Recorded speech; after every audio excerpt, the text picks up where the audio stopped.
don't know anybody that ever got into recovery because they just got married. You know, they had a wonderful day, and I got a raise at work, and I think I'm going to check into treatment. There's a lot of things that I've done in my lifetime that I regret, but I think that because of recovery, I regret them now. I have a conscience now. I have feelings now.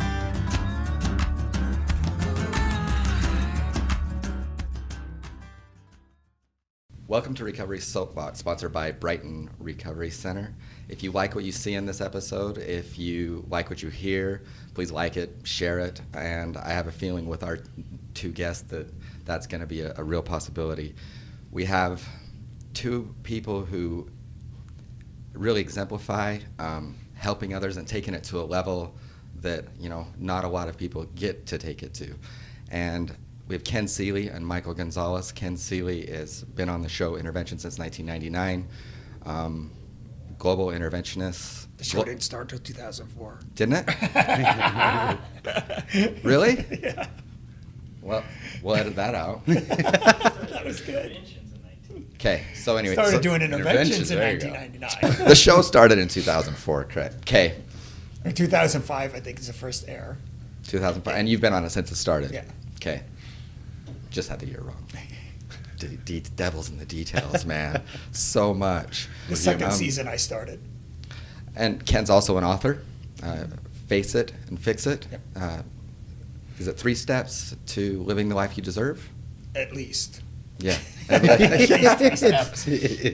Michael Gonzalez is also, he runs Recovery First Interventions. He has a sober living in Spokane, Washington, and he is featured on this year's Intervention on A&E, the hit show. He's the Heroin Triangle. I'm through chapter 3 on it, the 3rd episode, and the work that's going on in Atlanta. I want to get to that. So before we do that, I want to share a quick story about, I was a little nervous, as you could tell by the mistake I just made coming into this. But my brother, who passed from this, I can remember vividly when I was thinking about doing this. I can remember sitting with my brother. He'd given up his kids, and we're sitting, and we're bonging meth. And he tore up all the carpet, and there was this old wood floor that's tore up. And that angst, that cycle that he and I were in together as brothers. But I can remember the show Intervention being on. And the only way I thought that I would be able to sit down with you would have been as if I was being intervened on. And to be sitting here with you today is a victory in my recovery. I thank you for your willingness to be here. It does mean a lot to me. It means a lot to us. I was thinking about my brother. I tend to kind of get in my own head. But I'm really grateful to be on this side of recovery and to be sitting here with you and I genuinely appreciate it. Speaking of the dark side, I'd like to talk to you a little bit first. Why? I don't understand. If you're willing, your story is amazing. 14 years in prison. We all have our own story. I love what you said yesterday when we were talking, but could you talk a little bit about what it was like prior to going to prison, how you got to prison? Well, yeah, absolutely. I'm an open book. I'll talk about anything. For me, growing up, I grew up in poverty. So when I say poverty, and I tell people I grew up poor, but I don't think that hits enough on how I actually grew up. I grew up in poverty. We had 2 rooms, everybody shared. The food, we didn't know where it was coming from. If you didn't have something that you brought to the table, you weren't looked after as much by the family, and that's my family. That's where I come from. And so growing up, it wasn't your normal lifestyle. I grew up not only in poverty, but I also grew up in gangs and drugs, and at an early age. That was pretty normal in my family.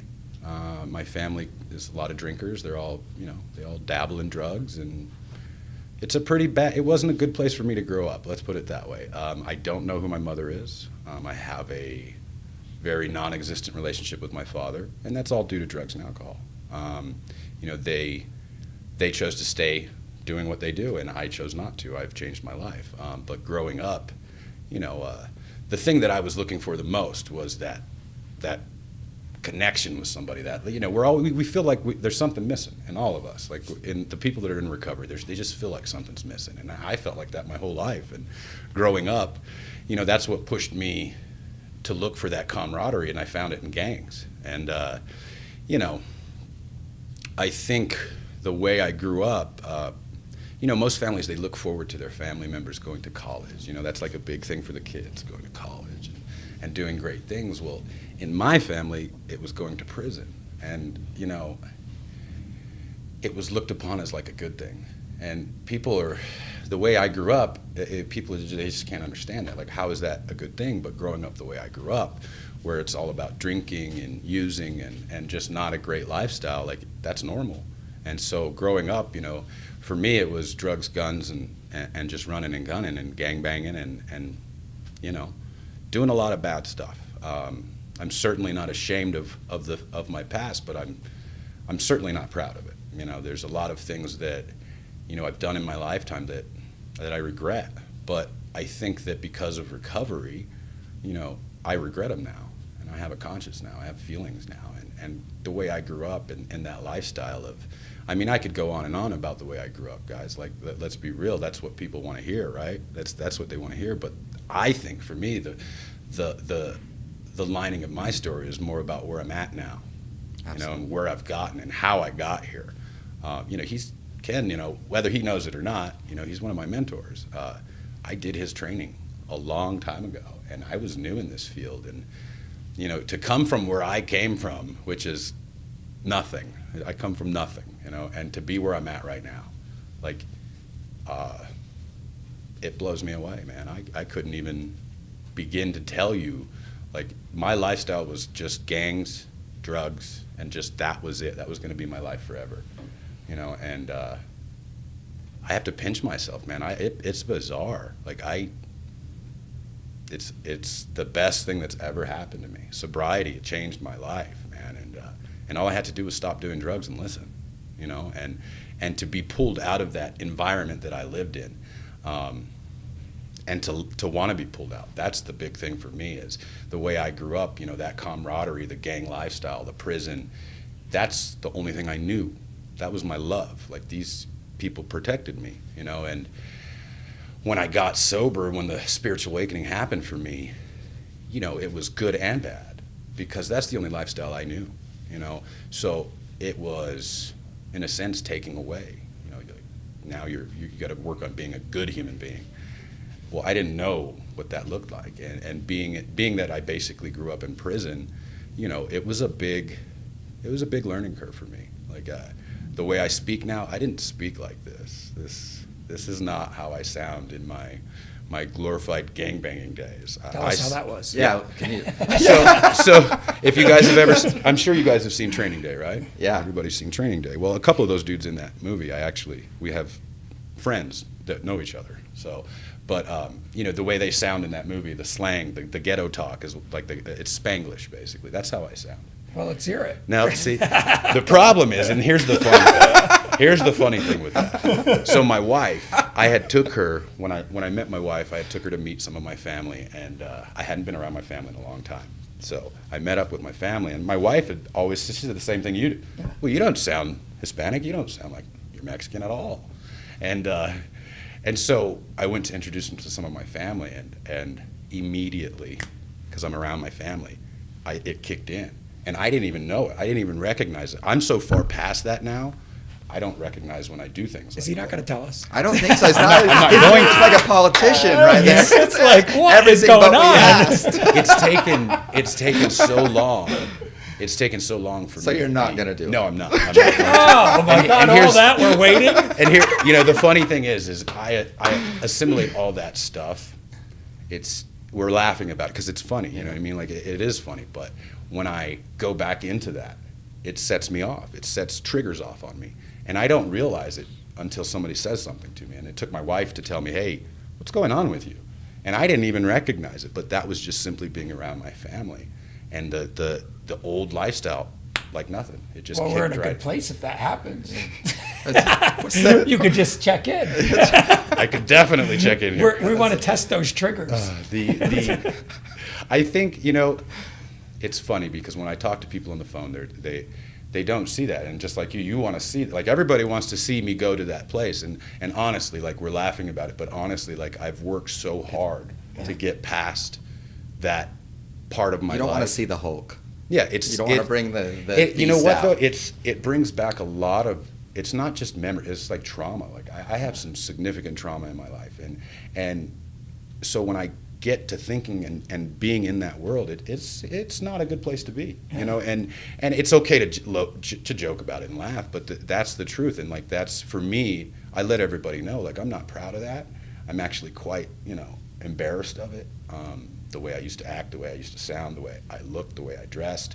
I'm embarrassed of it as a human being now that I've got recovery and I've learned what it's like to be a productive member of society. Like I'm ashamed and grossed out by that, the way I used to act, and it's embarrassing, and I don't think it does any good for anybody for me to act that out. Telling my story is huge. That helps a lot of people, but acting it out I don't think it's good, because some people look at my story and they get jazzed for the wrong reasons because there's a lot of bad stuff in my story. There's a lot of bad things, and people like that. Let's be honest. People like that. And honestly, that's why I led with it. I mean, 20 felonies and 14 years in prison is a story, but I do agree. The one thing that I do want to echo back to is what you were talking about yesterday about we're all in prison when we're in addiction. Mm-hmm. That was, it really, it moved me quite a bit, and it was profound. Ken, in your early days prior to when you were still in the midst of your illness, in your book you talk about denial. Mm-hmm. And can you talk a little bit about your own denial, and then we'll talk about when you were in the midst of your addiction, and that led you obviously to writing the book. Yeah, absolutely. I didn't go that far. Yeah. We all go different places, right? But exactly. that is extreme. But you know what? That's a good point to bring up, though. Is like when I work with people early on in recovery, or I'm doing interventions and stuff, like people think that their story has to be like, well, my story. I'm not that kind of addict. I'm not that kind of alcoholic. I don't deserve. Like I don't need that. Like I'm not as bad. And that's just not the case. Like people's bottoms and people's stories. That's their bottom and that's their story. It doesn't have to be 12, 15 years in prison. It doesn't have to be all the extreme things that happen to us. It can, your story is your story, and your bottom is your bottom. I think like that flower climbing up through the cement, though, and blooming through, like for someone, because we all go, Ken's been where he's been, I've been where I've been, and each one of us tell that story. Yeah. But there is something profoundly inspirational about being in solitary for 5 years, being in prison for 14 years, and now being sitting next to Ken Seeley and being on the show Intervention. That's what I mean. Like I sit back and powerful. Like I used to watch the show. I'm incarcerated. I used to watch the show. Not in 1999. No. I used to watch it though. It's crazy. And back then when I had my spiritual awakening, like I didn't realize that I had the ability to help people, but watching the show, watching some of the people that I associate with, like it put me in that place where I wanted to change. Like, so thank you, obviously. I mean, you already know, I've told you thank you so many times, but it's like, you don't even know what you did when I was locked up. John doesn't even know. Like, I'm getting emotional about it. That's good. I don't think a lot of people know how important the work is that you guys have done and are doing for people like me. Because if it wasn't for you guys, if it wasn't for, seeing the change that goes on, like, I wouldn't have got sober, man. Shining a light on the afflicted. I wouldn't have gotten the sober. helpers. It's amazing. The prison, there is no help in prison, man. So, the way you reached me, the way John reached me, like, you didn't even know it. Yeah. And I'm here because of that work that you were doing, and I was watching it on TV, and here I am. It's just bizarre. Like you can't sit here and tell me that this isn't God. Yeah. You cannot, like, my story, your story, where we're at, how we met, like, you can't tell me there's no God. Give me a break. Amen. So for you too, denial, right? Like in the midst, I'm sure you feel the same way from even all these years into it. Can you speak a little bit to it? I got sober in 1989. And I was a crystal meth addict, and I think it was really more about, like, what you're talking about, just that where I was doing drugs and what I was doing, because I wasn't in a gang, is why I wasn't arrested. Mm-hmm. So it's when they talk about it's an example of your environment. Absolutely. That's what we mean. Yeah. I should have been in prison. I was selling crystal meth, I was a drug addict. I was just like everyone else out there that is breaking the law, but yet I was able to get around it because of where I was doing it and what I was doing around it. So, I escaped that. Yeah. And so many of us escape that part of it.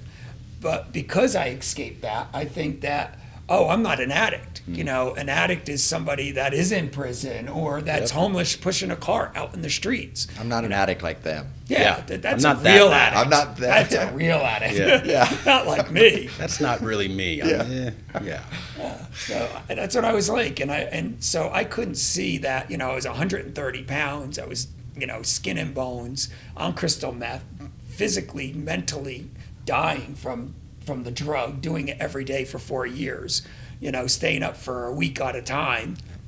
You remember that? I do very vividly. He's like, Very "Oh, yeah." clearly. He was like, I like that, Oh, yeah. that day 4, when everything gets Oh, kind of yeah. molecular Yeah. and Yeah. no, it does. Like, I can see the molecules. Things It's start a little- shifting. No, it Exactly. does. though. It makes sense now. Yeah. It's real. Let me pick up the carpet a little bit. Should we tear the carpet up? Where are we going? Let's get there fast. Exactly. Got a lot to do today. Yeah. At 3 a.m. So going through all of that, the denial was like, I'm fine. I was still working full time at a job, so I'm fine. There's nothing wrong with me. And that's what we see every day Yeah. with the addict that comes into treatment or that's on the verge of going into treatment. You see it all the time. I mean, the phones ring off the hooks of people wanting help, but how many people actually make that step in going in? And the reason is because they're fine. They pull it together for another hour and, I was vulnerable for a minute, but I don't really need that help. And I sat there for years, for 4 years. I was in and out. I started going to AA. And I was like, those are for the weak people. They don't know how to party. They don't know how to control their drugs.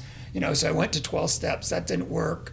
So it was really more about, breaking that wall of denial of when I finally did go into treatment. But I had to get intervened on to go to treatment. I wouldn't have went to treatment. I was still having fun. I had a great time when I was getting high. I would have never have went if they didn't intervene on me. And who did intervene? My work. So my family didn't know. They were in New York and I lived in California. And I was actually working at a drug treatment center. Okay, doing crystal meth in the Of course. bathroom. Hey. Signing Wow. people in. I was doing the billing, the accounts receivable, billing insurance, And meth. and doing meth in the bathroom, collecting their deductible as they came in. Wow. And so they were like, and back in 1989, everybody was dying of HIV and AIDS. So they were like, Ken's sick. So they kind of felt sorry for me, I think. I don't know. And then they were like, but then finally they were like, no, these lows and highs, we can't take it. So they told the owner, we're either quitting or you're getting rid of him. So they did an intervention on me on that morning to come into work. But my boss called me up and said, they're going to do an intervention on you tomorrow. Well, they didn't call it intervention. They're going to fire you tomorrow. What's going on, Yeah. So I was like, so I went out on ecstasy the whole night. I stayed up all night long. Of course, because that's Hello. Gotta get the that's last what you're shebang in. I Gotta was do it. like, well, I'm going to go in and try to figure out how to slow down so On I don't have ecstasy. to go to work anymore. That's the answer, right? I don't have to go to work. I don't like going to work. Yeah. So I'm gonna learn how to sell crystal meth and not have to go to work anymore. So I'm gonna slow down because I could never selling the drug. I could never make a profit. I was always, Yeah. You were using. what's that? You were using. Yeah, and then you get money from it, and then you buy ecstasy or trade it with the ex dealer, or then you buy alcohol with the money, and so you're like, where's all the money and where's all the what's left? There's nothing left. So I wasn't a very good businessman when I was a dealer. I don't think any of Doing us were. it. No. No addict No, is, I don't right? think so. I know I wasn't. I don't know how you guys managed to stay free. Like, it blows me away. I I'm think it's the extremely bad. It environment. has to be. I think that's what it is. There's risks I took that were very easily would have went Yeah. Yeah. years in prison Absolutely. for sure. I think if you hit a certain level in your addiction, you're in a car or doing something in a home where it's years, Yeah. and you just got caught. Yeah. It's Not a very But good because of criminal. your environment. Yeah. They were looking in your Exactly. environment. They Yeah. weren't looking in my environment. that's right. So And that's where, in this season's episodes of intervention, the heroin triangle. One thing I was struck by, and you and I talked about yesterday, was the shift in treatment versus incarceration there that seems to be going on. I can think of two people that's so qualified to speak to that, and whoever wants to take it first. You go first.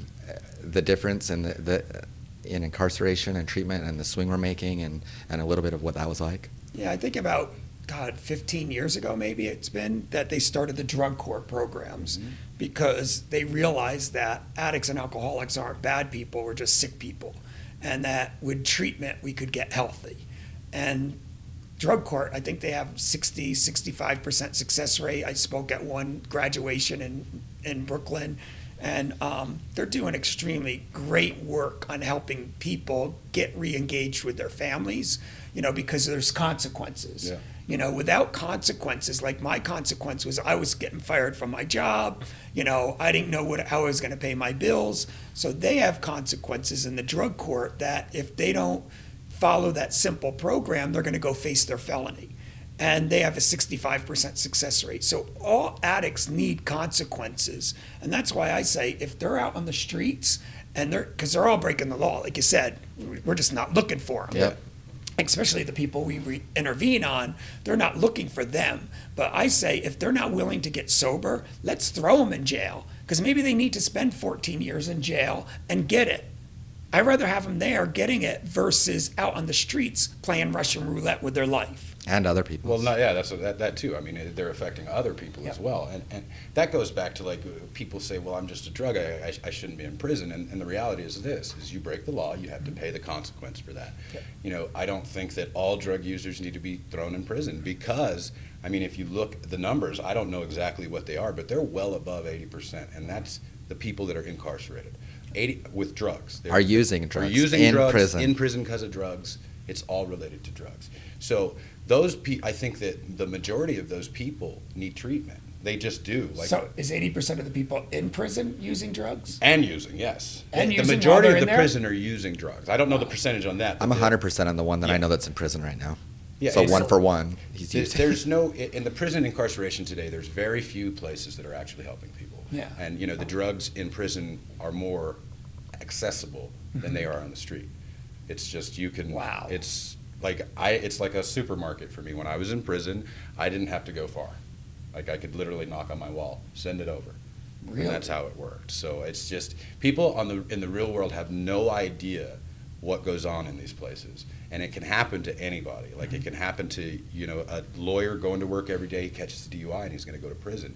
And the problem with that is, and there's a huge problem with it, because they turn them into criminals. Yeah.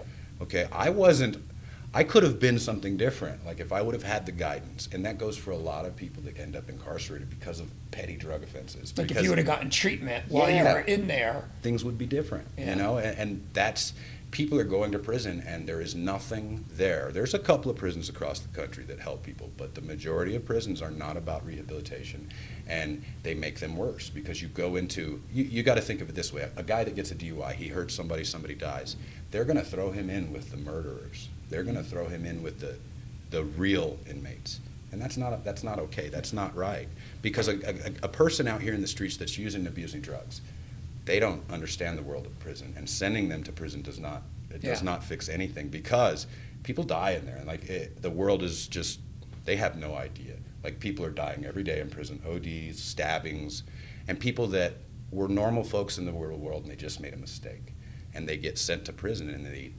you either make it or you break it in prison. So you're either going to adapt.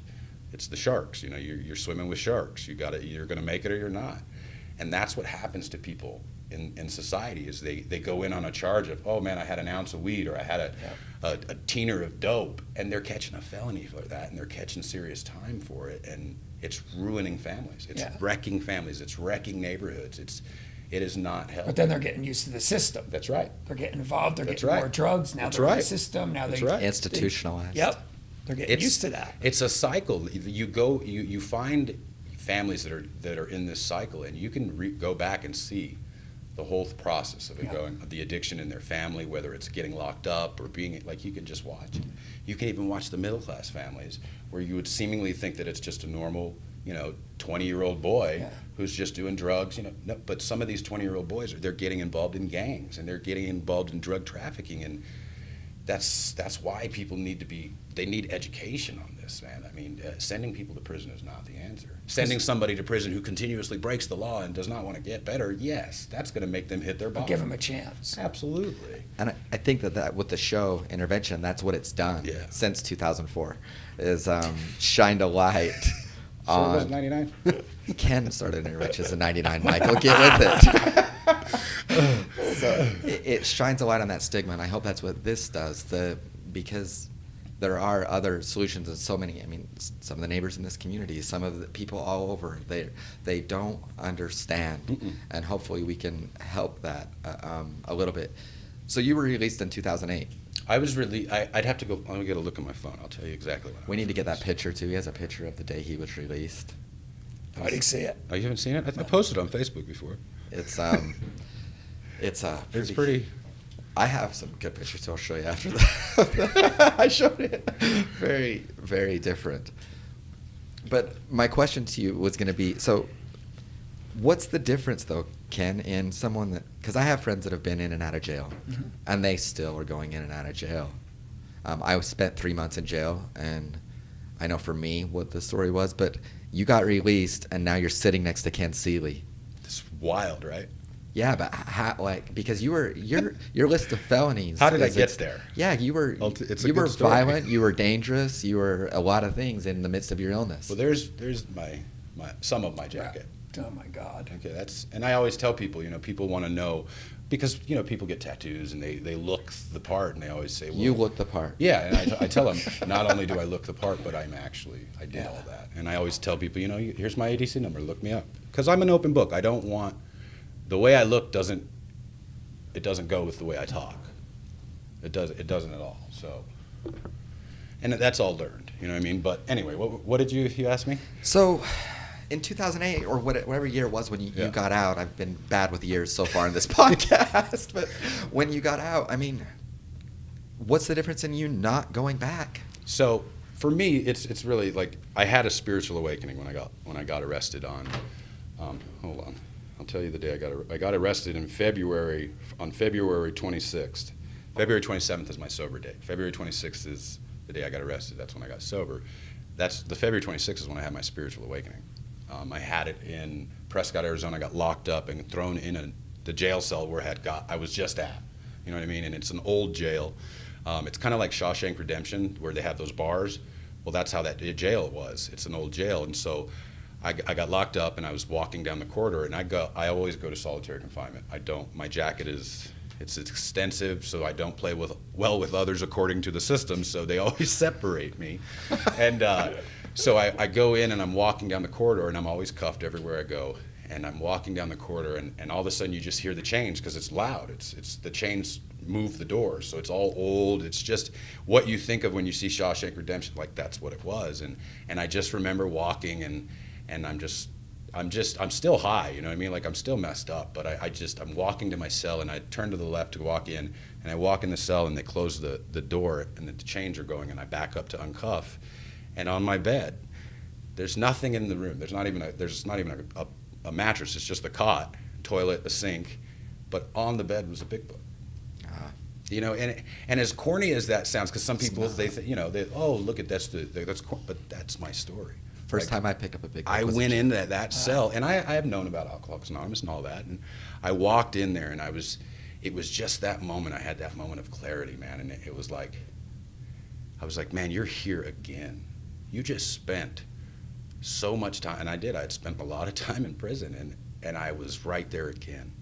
And at that moment, I had a spiritual awakening, and the book was there, and it was the jail style big book, the little one. And at that moment, I was okay. I had right then and there, it was gone. And no matter what happened with the case that I had just caught, I had caught another felony case. I was okay with it, because I knew from that point on I was done. Like, I had just spent a whole bunch of time, and I'm sitting here again, and I was facing a lot of time again. I was facing basically a life sentence because of my habitual offender. I'm a habitual offender because I've been in prison so much, and so I was looking at a lot of time, like a life sentence, and I was okay.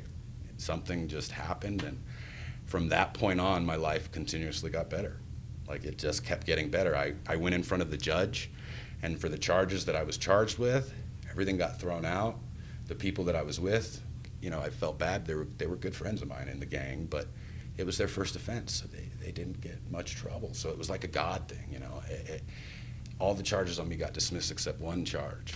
And if you ever go to Arizona, don't cause any trouble in Arizona, because in the state of Arizona, being high is illegal. It's a felony.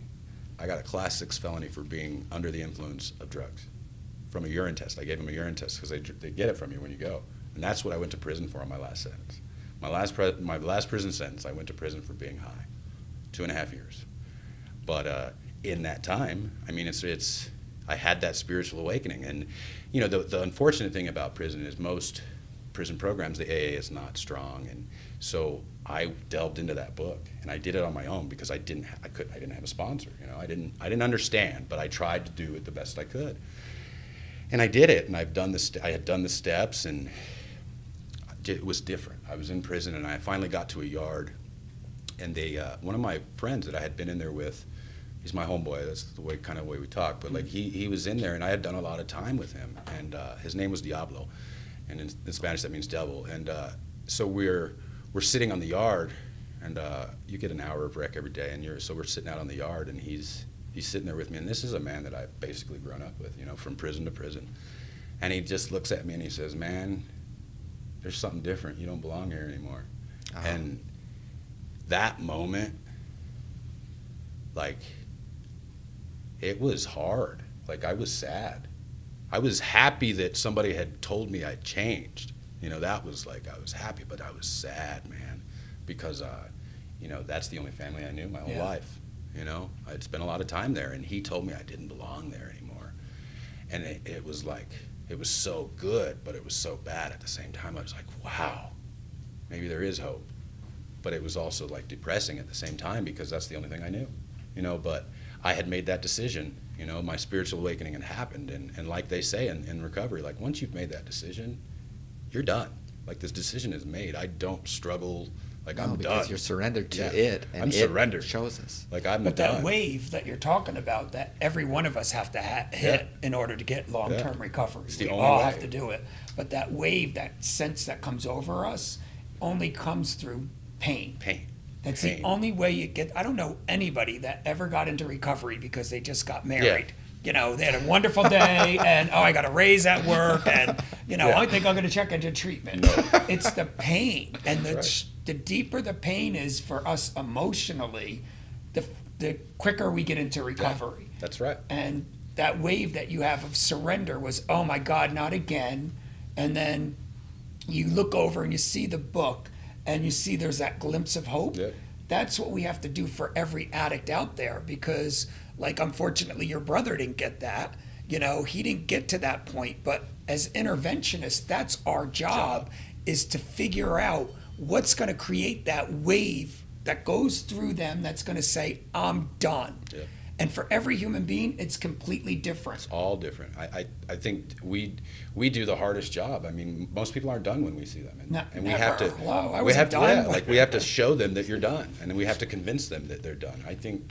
You got to give them the pain to Yeah. have them feel that discomfort. That if you don't stop, that's okay. You could do that. Like, you had that choice. You could have looked at that book and thrown it and continued on with my life. Exactly. But there's something that was enough discomfort for you that said, I don't want to live this way anymore.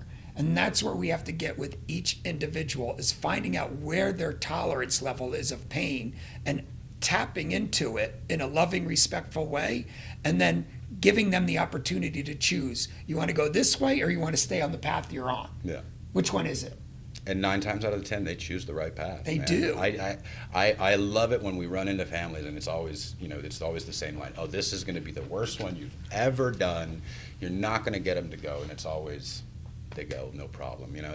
It's a matter of meeting them when they're the most vulnerable. Like, that's. And here's this is really extreme when you talk of it this way, but if your judge would have said to you, you know what, you're doing so well, I'm going to wipe away your whole record. It's all going to be gone. You may have said, even though you had that moment of clarity, you may have said, oh, I'm going to go back on that road if I'm on a clean slate. Yeah, that's right. But it's because of the consequences of right. knowing I'm going to spend my life in prison. You stayed on the right path because you knew where it was going to go if you didn't do that. And the encouragement that you get from people that see you doing the right thing. And it's so bizarre that it happened for me in prison, but it was like the encouragement. And people need that. Like the people we intervene on, what do they hear all the time from everybody? You're a piece of shit. You're doing this wrong. You stole it. We get it. We don't need to keep beating them with that. That's not how you make somebody change, man. They already feel horrible. Yeah, it's not about punitive. It's nothing like that. It's more about facts. That's like right. when you walked in there, it was a fact. You're going to do life, or you're going to take this path. So if we can find out what that is for them, that's going to do life, then we access that wave that's going to come over them, that's going to get them into long-term recovery. Because I mean, everybody, if you go to meetings and you listen to what it was like, what happened, and what it's like now, if you listen to the what happened, everyone talks about that wave. It's the same thing. It happened for them.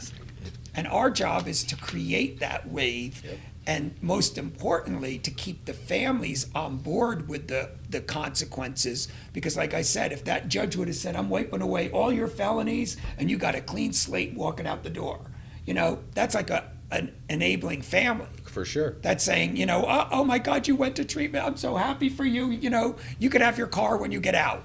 Now that's like a judge waving away all the felonies. Because if they don't have the consistency to keep us on that road, then why would we, until we get to a point where we love our lives? That's right. And we say, I don't want to ever go back there. And that takes time. And working with the family, because that oftentimes, the family all the time is sick with the prospective It's client. the worst. And so that continued like the family worst. work to let them know their contribution, because of course there isn't any. Yeah. But that continued work, I'm sure, is something that you both do. I consistently am always doing it. While we're doing I'm talking to a mom via text because she can't get through her head that she has to stop.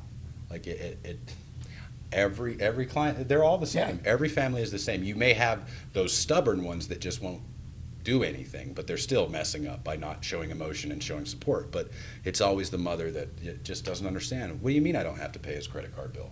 Well, you don't have to pay his credit card bill. Like, they don't get that. They're so consumed in sickness that their sickness just to them seems normal every day. And when you tell them, hey, you don't have to pay the $25,000 credit card that he ran up, it's his. Yeah. And the mother looks at you like, what do you mean? It's not your responsibility. Yeah. They believe in their heart that they have to pay that. They have to make sure. And that in itself is the hardest thing to separate. Like the family, like it's easy to identify the addict. It's easy to identify the junkie in an intervention, or the alcoholic. Like, boom, okay, you need to go to treatment. We got that figured out. It's the family. Now, what are we going to do with you? sabotages everything. All the time. Everything. All the time. I don't think I have ever done an intervention where the family has not, in some form or another, sabotaged it. Yeah. And they don't even know they're doing it. Like, they're not intentionally like trying to screw things. They just don't have any idea, and they honestly don't know. And so when you see the light turn on in the family, that's the best part for me. Is like when you get the phone call from them saying, "Hey, so and so's still using, but we're doing great." Yeah, I just had a case that I was working on, and the family was like, yeah, we're going to go in there and we're going to have him arrested because that stuff that he stole from us. So we go in there and he goes, yeah, we're going to have you arrested. So a week later, when he's playing his games in treatment, as they always do, I mean, they're going to test the waters. That's part of the addiction. So he's playing his games in treatment, and the dad goes, the therapist says, well, weren't you going to have him arrested? Well, I've been thinking about that. Backtracked out of it. Boom! The kid started running the show again. Now Winning he's the out game. there using again because dad wouldn't stay firm. It's so simple if they just follow a simple path. Healthy boundaries. It's critical. So 1999 to 2004, you're doing interventions. And then how did you end up on the show? I heard they got a show picked up, and I knew that they had this concept out there, and I always thought, what a great way to educate the public, because there's so many families, and as we sit in their living room, it's kind of like the only ones that get that information are the families in there. Yep. And so I'm like, this could really help millions of people to see that because when I first started doing interventions, you had to spend hours explaining what an intervention was before the show. So then I was like, this would be great to get it, somewhere where people would see it. So I heard that there was a show picked up, and I don't know, that I had someone that worked with us, and she said, I could get the producer's phone number. And I was like, well, how can you do that? I don't even know. I lived in LA, but I was like, okay, well, bring it in tomorrow. So she brings it in, and it was the creator, Sam Metler's phone number. And I called him up and I said, hi, you don't know me. My name's Ken. You need to interview me. I heard you have a show coming out. And he goes, who are you? Why are you calling me? And I was like, no, you need to interview me. I'm really good. He goes, well, we already got the male. We're looking for a female. And I was like, oh, God. I was like, so then a couple weeks go by and I call him up and I was like, did you find the female? Because, I think you should really interview me. And he's probably like, at this point now, stop harassing me. And he goes, okay. He goes, if it gets picked up for season 2, we'll interview you. And so a year later, in line in Philadelphia, and somebody calls me up and says, hey, are you still looking for that job? And I was like, a job? I didn't know I was looking for a job. I was like, well, okay, who is it? And he goes, it's Sam. He goes, we're interviewing for this season got picked up. So I went in, and I think they interviewed a lot of people, and I was one that was selected. So I felt honored to be a part of it. Having just met you two, I think about that phone call. You were in prison at the time. Mm-hmm. That phone call, your persistence, that God thing, inspiring you to do it, the exchanging of the phone number. You're in prison not knowing, and then years later you would help facilitate now being on the show on Heroin Triangle. And that, like you started the podcast with saying, how can you deny God? Those are all God things. That's absolutely a fact. Those all are all, God. and you can't plan that. No. Well, and how did it fall in, it's a similar story. It fell into my lap the same way. How did it? You're looking at him. He was going, I know, he was going through a tough time, and I had reached out to him because, he was going through a tough time with something, and so I reached out to him, and he had my old phone number because I had switched phone numbers, and so he was trying to get a hold of me because the show was looking to do something different and add somebody, and I didn't know, and he didn't have my phone number, but I went to do the intensive. I was going to do my trauma work with a friend of ours, Charlie, and we're sitting down at dinner, and Charlie's like, hey, man, have you talked to Ken lately? And I was like, no. I said, I've seen on Facebook, his dog passed. He's really sad. I've been trying to, give him, try to encourage him and everything. And he said, well, Ken's been trying to get a hold of you. And I was like, what? And so I texted Ken from my phone because I have his phone number. And he didn't have my new phone number. My old phone number was from Arizona, and I'd finally let it go and just stuck with my other phone because, once you have a phone number, you don't want to get rid of it.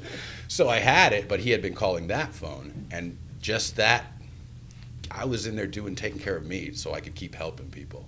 And an opportunity dropped right in my lap. Because you were doing what you were doing the right thing.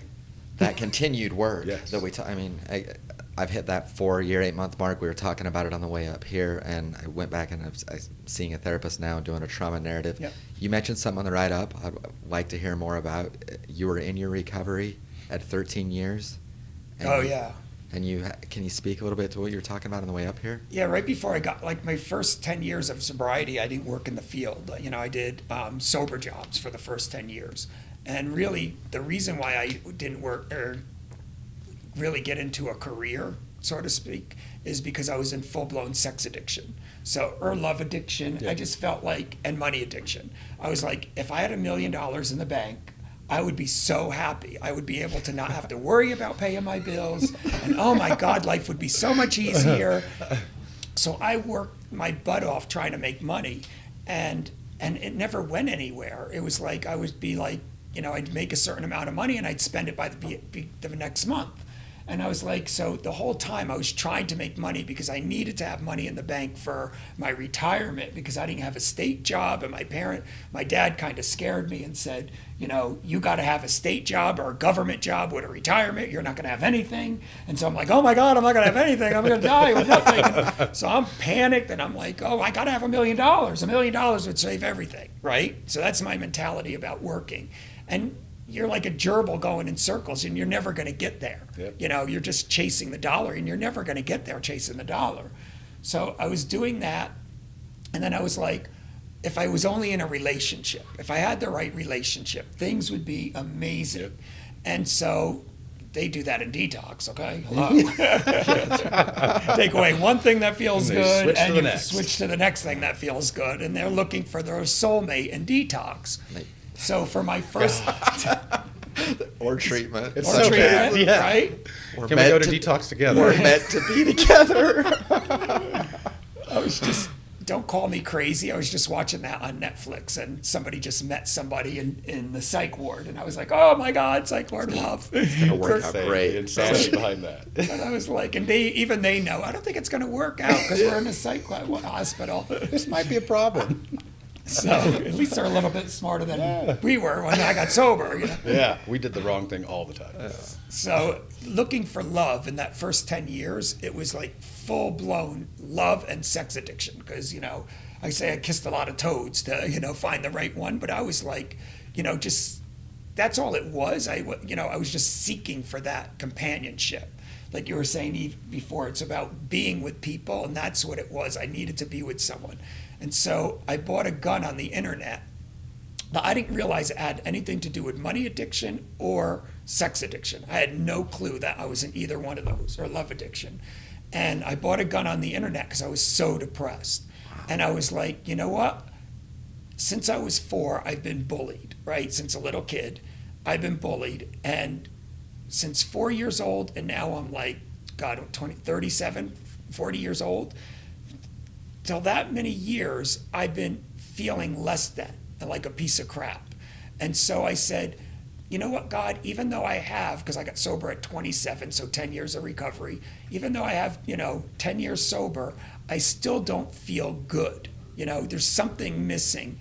And I don't want to live another 40 years like this. I don't want to live another 40. I don't want to live I another can 40. so relate to that. Right? I just don't want to live another 40 years like this. And I always had my family, well, it would be devastating for them if I died.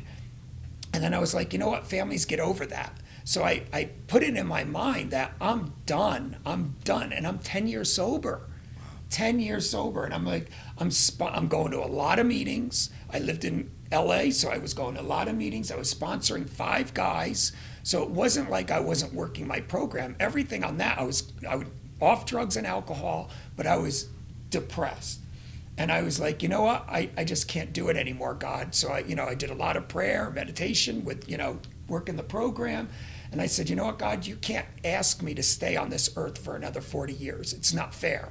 I can't do it. It's not fair. I don't feel comfortable in my own skin, and I don't want to live on this earth. I don't want to have to worry about paying my bills again next month. I don't want to have to worry about never being in a relationship. I don't want to do it, God. And so I said, I went online. That's when AOL was big. I was in my The modem noise. Signing in. They were big. So good. People know about that one. And so I signed on, and I found a gun. And I said to God, I said, you know what? If that gun comes before I could find help, because in AA it teaches some people need outside help. And I've been in therapy the whole 10 years. So I said, I need to find somebody to help me with this, but if I don't, then that's a sign that, God, you're telling me it's okay, that I could kill myself. And so I went out and I interviewed like 5 therapists, and I was looking for therapists, and I had no money for a therapist. I had no life or health insurance. So I'm like, it was really rough. Like, how do you find it? I wasn't HIV positive, so I couldn't go to the center to get free therapy. So I was like, where am I going to get therapy at? So I just went online, I found all these places, and then, like you said, God, this guy's hitting on me online, I think, I don't know, but he's like talking to me in one of the chat rooms, and I was like, he goes, what do you do? And I said, what do you do? He goes, I'm a therapist, I'm a doctor. And I was like, I was just bought a gun. And I was like, I was going to kill myself. And he goes, get in my office tomorrow. I was like, I don't have any money. He was like, just get in my office. So I went in there, and he's the one that taught me how to meditate. That's awesome. He taught me how to really meditate. And if he would have told me it was about meditation, I would have ran. I would have been like, you're crazy. But he gently introduced to me the power of meditation to get comfortable in my own skin. And then he was like, you're going to go celibate one day. And I was like, me, celibate? Hello? Are you on drugs? What's wrong with you? Something's not right with crazy. this guy. And 2 months later, I got dumped on my 40th birthday. And I was like, I'm done. I'm going celibate. 40's hard enough as it is. Okay. It is one. Yeah. 40. You guys aren't giving me any hope, man, at all. 40. Thanks. Maybe you'll tell a different story for me. 40 was hard. That's what I'm looking forward to. It's going to be a great year. Don't worry. Great year. So he really helped me with the meditation to get comfortable with where I'm at. So I had to get comfortable where I was at financially and say, you know what, I don't need $1 million. I could live in my little cute apartment the rest of my life and be comfortable. You know, it was rent control, LA. It was really cute 2-bedroom. Do those two things go together? Rent control in LA? West Hollywood, yeah. Yeah, West Hollywood. Absolutely. Yeah. No. So I was like, I could live here the rest of my life, and I could get a job making $10 an hour. And so I surrendered that wave that you're talking about, surrendering over, Yep. you know, your addiction. That wave went over like, I don't need to make a lot of money. I don't need that in my life. And I let go of it. And then I went celibate, and I said, I'm done. I'm done dating. I'm done doing all of that. And all of a sudden, I got comfortable in here. And that's when I went to work for a treatment center, and I started answering phones and learned about interventions. You know, I didn't even know about interventions back God then. moments. Again, God moments. Exactly. Completely. It's like, how does that happen? You know, it's like, Left up to us, these things do not happen. So, So yeah, when it was left up to him, he's buying a gun. yeah. yes, He surrenders it to God, and he ends up at a treatment center. yes. And answering phones at $10 an hour, because now I'm okay with making Yeah. $10 an hour. I'm like, I'm comfortable doing that. And so when I surrendered it, then all of a sudden a career popped up that I couldn't even imagine, because all I wanted to do was help people. That's how That's it works. amazing. I That's just wanted exactly to how help it people, works. right? I was like, if I got out of this drug addiction and I got out of this depression, there's other people could get out of it, and I right. want to help them get out of it. And that's the only reason why I started the business. So it wasn't about money. It was about, you always hear it in all those, you know, those tapes that people talk about how to be successful. But even if you're serving coffee at Starbucks, if you're doing it to give the customer the best experience, then you're going to be happy at what you do. That's right. But if you're doing it for the paycheck, the customer's not going to be happy and you're not going to be happy. That's right. And I lived doing it for the paycheck. And I stopped doing it for the paycheck, and I started doing it to help the families. And I remember, you know, when I was doing one of my first interventions, and, you know, this woman had me stay there because she was not, you know, willing to raise the bar with her son. So she had me stay there for 10 days. You know, oh, just go back. He'll talk to you. And I was smoking pot every day, getting high. And I was like, he'll talk to me, but he's not going to go unless if you change. Just stay, just stay. And so when I left, I think my fee was $3,500, and she gave me 18 grand. And I was like, oh my God, I never had a check like that in my life. I was like, I could work a year for that. But I wasn't doing it for That's right. the money. I And was then the doing money it to came. save her Yeah. son's life. So amazing. The God moments. That's what it is. I mean, I love the part that you said about prayer and meditation, like the meditation. We were talking about meditation yesterday, man. If it wasn't for meditation, I wouldn't be here. I can guarantee you that. I would not be here because, you know, I spent 5 years in the hole, you know, for being a great inmate that I was. And 5 years in the 5 hole. years. I was in one cell for almost 14 months. I never even left the cell. So if you So where could- did you shower? just take a bird bath in the. No. So there's a story that goes with that. So it's always Just take a story. bird bath. he So says. like that it's hard to like it's the meditation that I did, man. I learned it from the bosses Yeah. in prison. Like that's for people that are in prison that are going to be doing a lot of whole time, a lot of shoe time, and you're a part of this organization. They try to teach you things so you don't go crazy. Yeah. And that's why I'm so connected with them because, you know, they helped me too. And he taught me how to meditate. And, you know, every day that was my routine. I was telling Josh yesterday, my routine was I'd get up in the morning, I'd clean my cell, I'd have my coffee, my little coffee packet that they give you. And, you know, you start your day and I'd do my prayers and everything. And then I would go to the front of my cell and start exercising. But part of my routine was I would meditate. I would run in place and I would start to meditate. And I would take myself back to where I was a younger kid playing in the neighborhood or were good memories. Yeah. And I would meditate that. And I told him yesterday, if it wasn't for meditation, I wouldn't be here.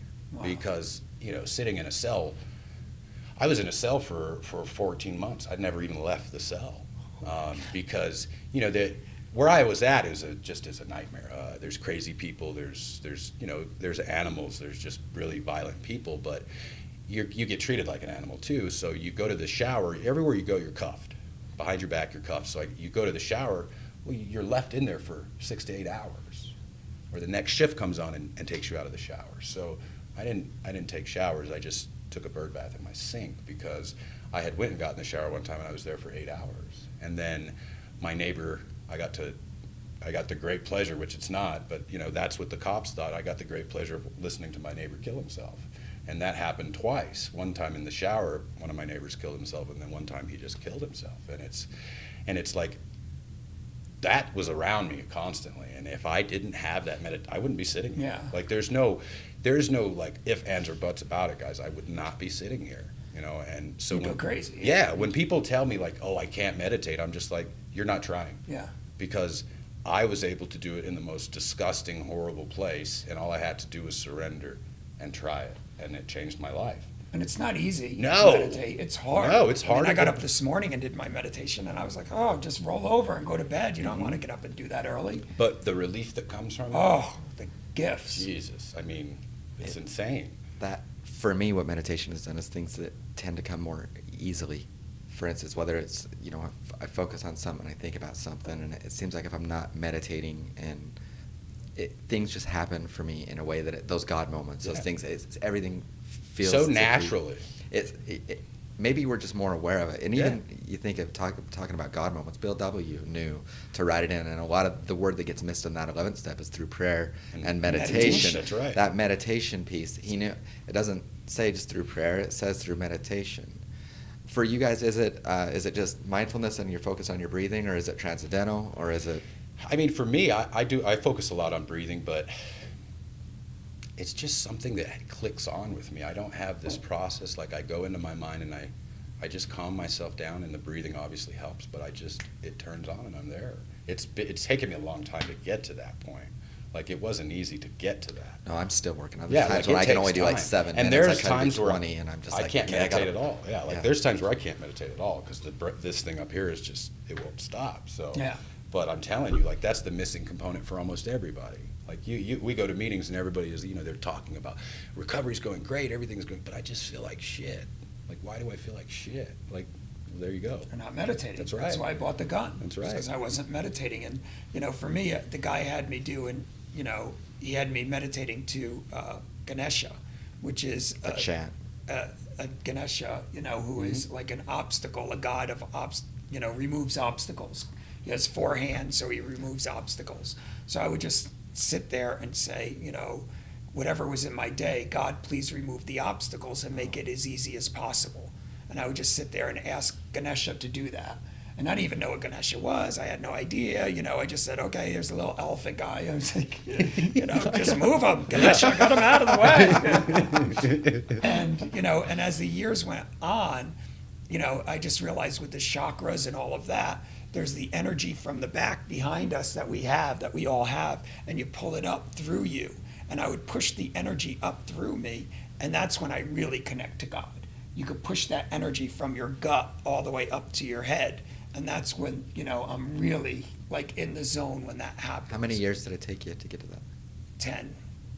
It's got another 8 years to go. 5 I've only years been straight. meditating a couple of years. Nobody told me about it, though. Maybe if you look for it, maybe you'll find it, because Have- I didn't know. Have either of you tried sensory deprivation? I have. It's like forced meditation, Yeah. right? That kind of helped me with my other meditation when I did that several times. It's to be in there, and it seemed to just get me there mentally. It clears quicker. things out. It's an odd. I can't explain sensory deprivation either, but it puts me in this. It's weird. Do you do it often, or? I do it every chance I can get. When I visit treatment centers, or I have a treatment center in Washington, they have it, and they let me use it whenever I want. So it's good to have those kind of So relationships. you've done it as well? Yeah. I don't know what that is. But that's a good one to get to for the newcomers, because it gives you other things to look at to get to that place. Yeah. It does. Instead of just trying to figure out how to get there on your own, because that's the hardest part. And then why? But I think it's really important for people to know also is everything that we have that is gifts to us is because we sacrifice. Like I look at it like our meetings, we go to 12-step meetings and I don't go there to stay sober anymore per se, but I go there now because of the group and, and working with people and hearing, it helps me and I help people, but I hear things from newcomers that comes out of their mouths that is helpful to me. But the reality is that you have to sacrifice and go to these meetings. I don't like going to them. I don't like to say, oh, I got to have a home group and I got to work with a. I don't like that. You think I like doing that? That's not something I would choose to have to do. But yet, because I sacrifice that, I get to live drug and alcohol clean. Because I sacrifice time to spend meditating, I get to have that connection where something that happens, I know which way to move. My intuition tells me which way to move. Yeah. And, I look at it the same way with my eating disorder, because now I'm dealing with the eating disorder. And, I have to sacrifice what I'm eating and exercise and all that stuff to get the results I want. So for everything in life, that's right. You have to sacrifice to get the bigger picture. It'd be easier for me to just sit there and eat myself to death. I'd love that. It'd be fun. Hello. Yeah. Or maybe I'll eat myself to death and do a little meth to counterbalance it. There you go. There's your balance. We tried so often. Oh, this is heaven. But then there's no sacrifice. I'm just doing self-will. But to go to the meetings and go to the gym and watch what I'm eating, there's sacrifice in that. And that's where you get in touch with who you really are. And when you get in touch with who you really are, you connect with God. And now I'm so grateful I didn't kill myself, because now I don't want to die. Now I'm okay with living the next 40 years of my life. And I'm like, oh, maybe it'll be 50. That'd be even more interesting to see what happens in the next 50 years. So now I'm I don't think I'll ever be excited about it, but I feel like, at least I'm not dreading it. Yeah. Kind of like, oh, this could be interesting. This will be a fun ride. Like when John Southworth died, the last thing he said to me is, he goes, it's been a fun ride. It's been a fun ride. It's been a fun ride, when he knew he was going. And so it's a fun ride. It is. When you're sober. It definitely is. Trauma, we all know. Speaking of trauma. Yeah, so we all are doing continued work, it sounds like. Mm-hmm. Can you speak a little bit about in recovery, so the continued work versus the just being comfortable? And well, it's funny because you talk about yours at the 10-year mark. 2 years ago, I was on a job coaching somebody, and I was on that job for a year, actually over a year. But I wasn't happy, and it wasn't because of the job. It wasn't because I was on the job for so long. It was just like I had lost. Something was just missing, and I was like, what is wrong with me? I wanted to die. I was depressed. My wife, she's like, what's going on with you? I was not connected with my wife anymore. I was turned off to my kids. Like, I was just blank. And I was at that point. Like, at that time, I had 8 years sober, but it was like I had compiled all of my history from prison and growing up, but then I started piling on in recovery, working, because I've faced so many traumatic situations working in recovery. I've had guns pulled, like bad things have happened, and I'm piling it on, and I'm piling on, and 2 years ago I just finally it was a bottom. That's all it was, and I was miserable. I wanted to die. I definitely had suicidal ideations. Like, it was all there. And you're a recovery coach. And I'm a recovery coach, and my life is great, mind you. Like, my life is great. I had just bought a house. Like, holy crap, I bought a house. Like, oh my God, I own my house. Like, this is amazing, right? I was miserable. I wanted to die, and I had to put on that face for my family. And I was like, man, this isn't going to work. I couldn't keep being that person. I just couldn't keep it up, because I'm not a miserable person. I'm a happy person. I'll talk to anybody. Like, that's me. And so it was like I was acting to be miserable. I just couldn't figure it. It was just something was off. And then we had Judy Crane. She's always chasing me down, when are you going to do it? And God bless that woman, because she welcomed me into that group. And the great thing is I got to do it with the client that I was there with too. So this is a trauma workshop? Yeah, trauma intensive. My client did his, and I was over here in a separate group, but we got to do it together.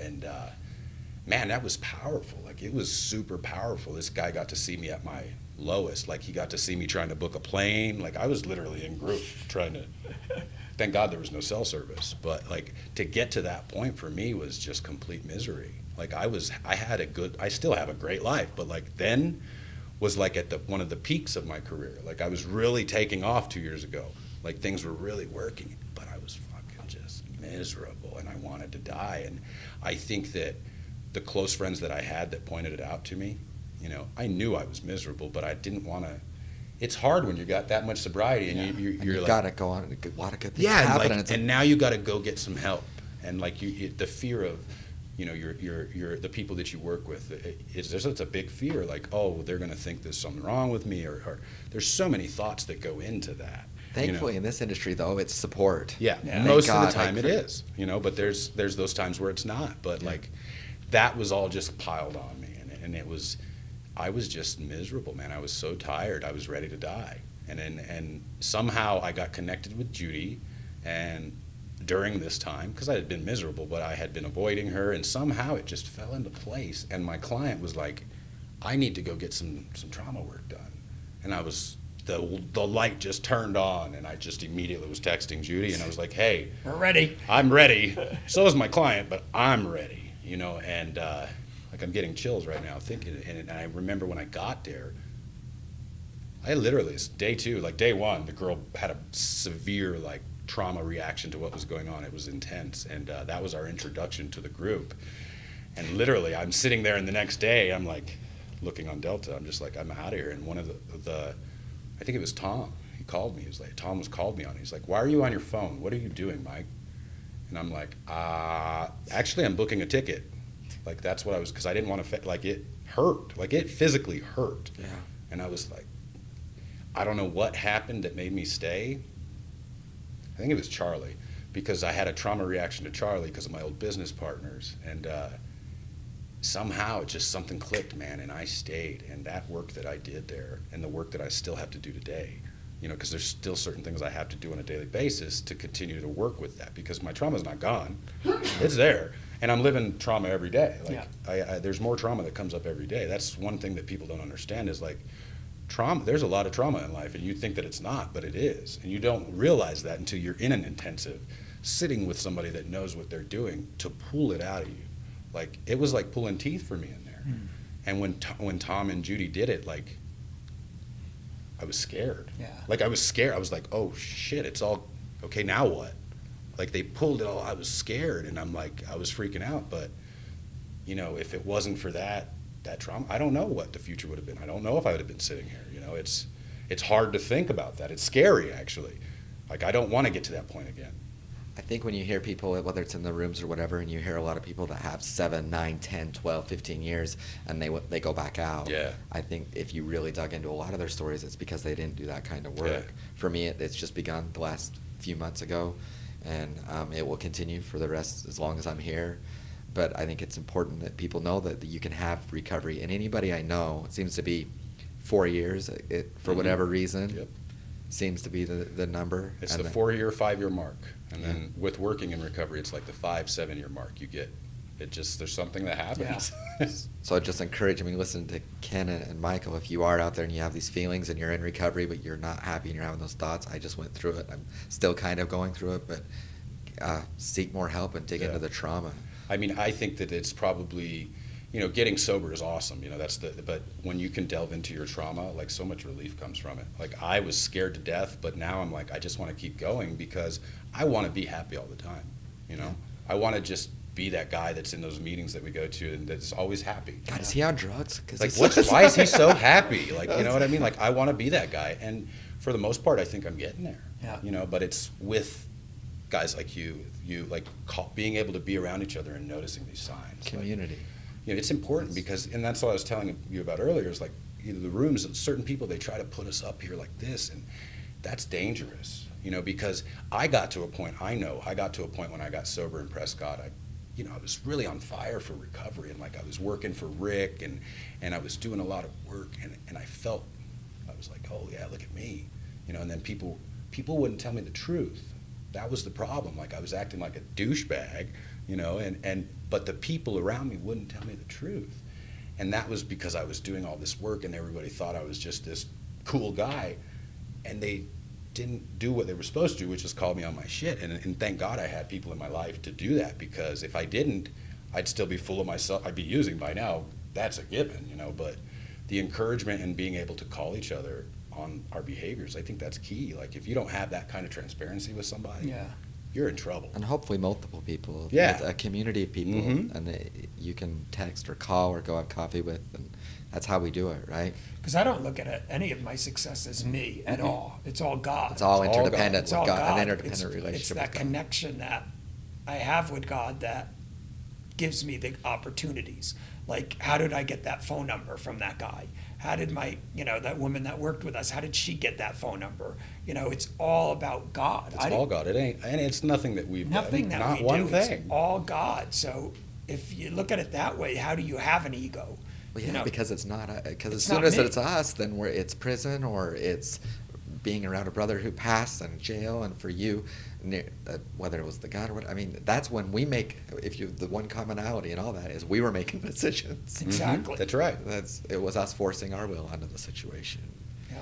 So speaking of community, you want to talk a little bit about Kent Seeley Communities and your vision of that? And I read a little bit about it, but you want to share what's going on with all that? Absolutely. So what we've been doing is, because we realized with the doctor diversion programs and the drug courts that we talked about earlier, people get a lot better opportunities for long-term recovery with that. Yep. So if you're a doctor or a pilot or somebody with a license that wants to get sober, your state or the governing body will put you into a recovery program. So with the pilots, it's the HIMSS program. With each state, it's a diversion program. So those programs have an 80 to 92% success rate for 5 years. And why does traditional treatment, when I got sober in 1989, it was 3 to 7%. And today, for 30 days, today it's the same thing. People that get out of treatment, it's still the same, 3 to 7. But why do doctors I have a friend of mine that got sober through the doctor diversion program in Florida, and he's got over 30 years clean. So doctors have been doing this for 30 years, and we don't have this available for everyone else. So we finally went out and said, well, what's the difference? What's the difference? Why do doctors get this huge success rate, and why don't the everyday person get the same success rate? And there was 2 components that were different. Number one is they had a case manager, and it's not a case manager in the treatment center. It's somebody that carries that torch, that knows how they're doing through that 5-year period. So that person has somebody that they report back to, because that person has a case manager, and John Southworth did this all the time in his company. He monitored doctors. And that person would stay in contact with them to make sure they're going to their meetings, check their random drug testing, that they're testing clean. They would make sure that they're going to their doctor's appointments, their therapy sessions. So they'd make sure, the drug court, that thing that they have, that's how they came up with that name. They'd have the doctors filling out those forms. So the case manager kept them on track. So if they geared off track, somebody was there to gently bring them back on track. Hey, you're not going to your meetings. I'm going to have to report you to the board. It's an accountability assistant. Accountability assistant. That's what it is. So I look at it like a trainer at the gym. If you have a trainer at the gym, you're going to show up because you're paying the trainer, and you're going to show up there. You're not going to just drop the ball and say, oh, I'm not going today. That's right. You're going to show up because of the accountability. So a case manager for this is more of like accountability for your recovery, just to keep you on track. The other missing component was the intervention.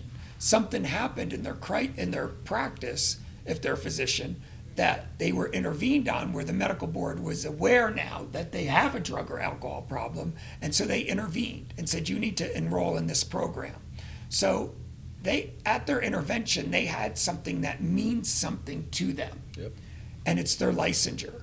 And so these pilots and these doctors, they're going to fight hard because they spent their whole life, and really their identity is who they are, is in their career. So they're not just going to give that up like that. They're not just going to drop it. So the intervention was also the missing link. So we were like, well, we do interventions and we do case management for the general public. Why aren't they getting the same results? And so when we combine them together, all of a sudden we're getting the same results. So each person, what we're doing down at KSC, each person that comes into treatment, I don't care if it was a self-admit, they're getting an intervention. And the intervention isn't really on them. The intervention is on the family system. That's right. Because we got to figure out what the licensure is that means something to that individual. So for 4 to 8 hours, I'm working with the family system, or our team's working with the family system and saying, what means something to him or her? What's the most important things? Like if we were to go around the room right now and I say, what is the most important, 3 most important things in your life right now? You would tell me what they were, things that you wouldn't want to live without. Most of the time it's family, number 1 is up there, maybe your job. So there's 3 things that when I had my dog, it was my dog. You take my dog away from me, I'll do whatever you say. I'm your hostage, I don't care.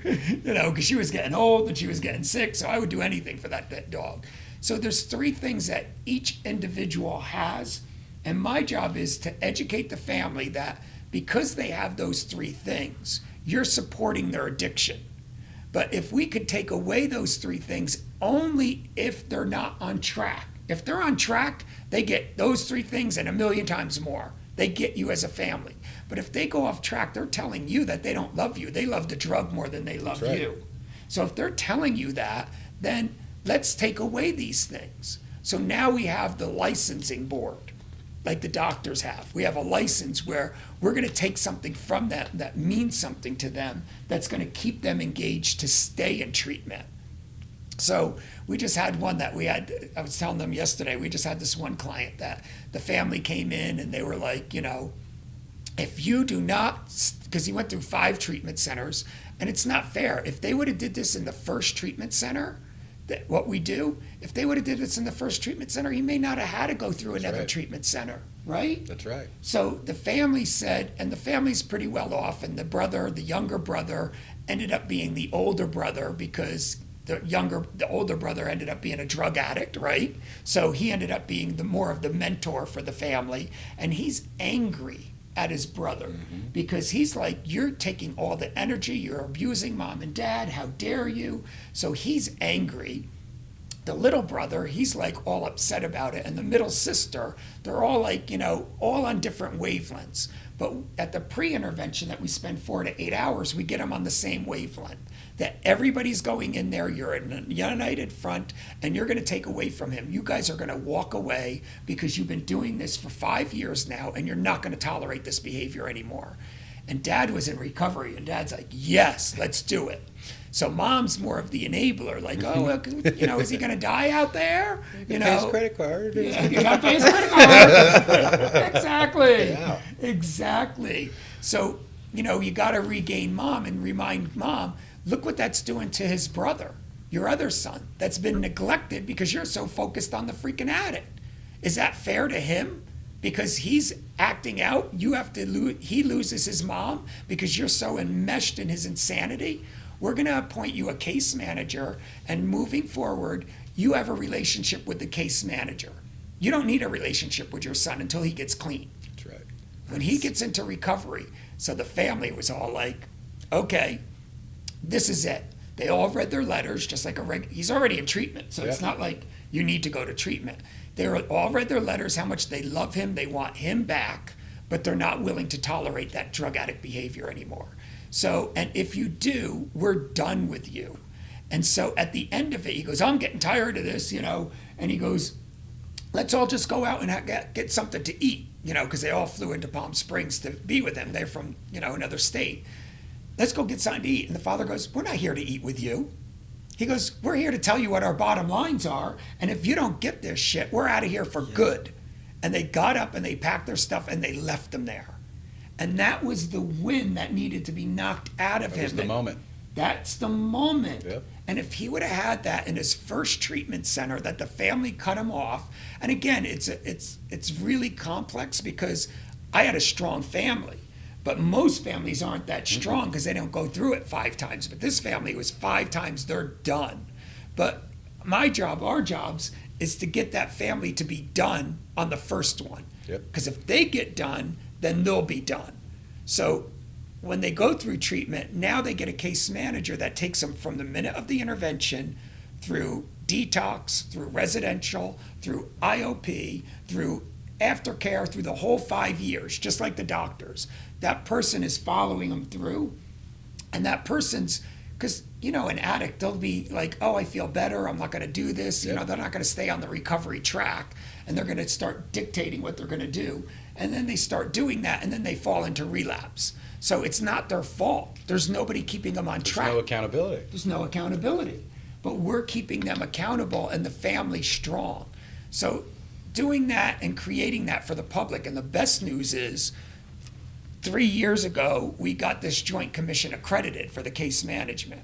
So now we're able to do it for a lot of people that have insurance. So it's not just the cash pay like the doctor diversion programs are, or the pilots, because they have to pay for that out of pocket and they have the money to do it. Yeah. But the everyday person that doesn't have the money, we're able to now go ahead and give them these services because insurance is willing to pay for it. Wow, that's great. Really great. That's a big deal. It's actually a really big deal, because if there's an ability for an interventionist, a case manager, to be billing for that, they don't have to worry about always hustling to try to find that pay, you know what I mean? Because that's a lot of pressure for people. I mean, if that's built into the system, that fixes it just fixes a lot of stuff.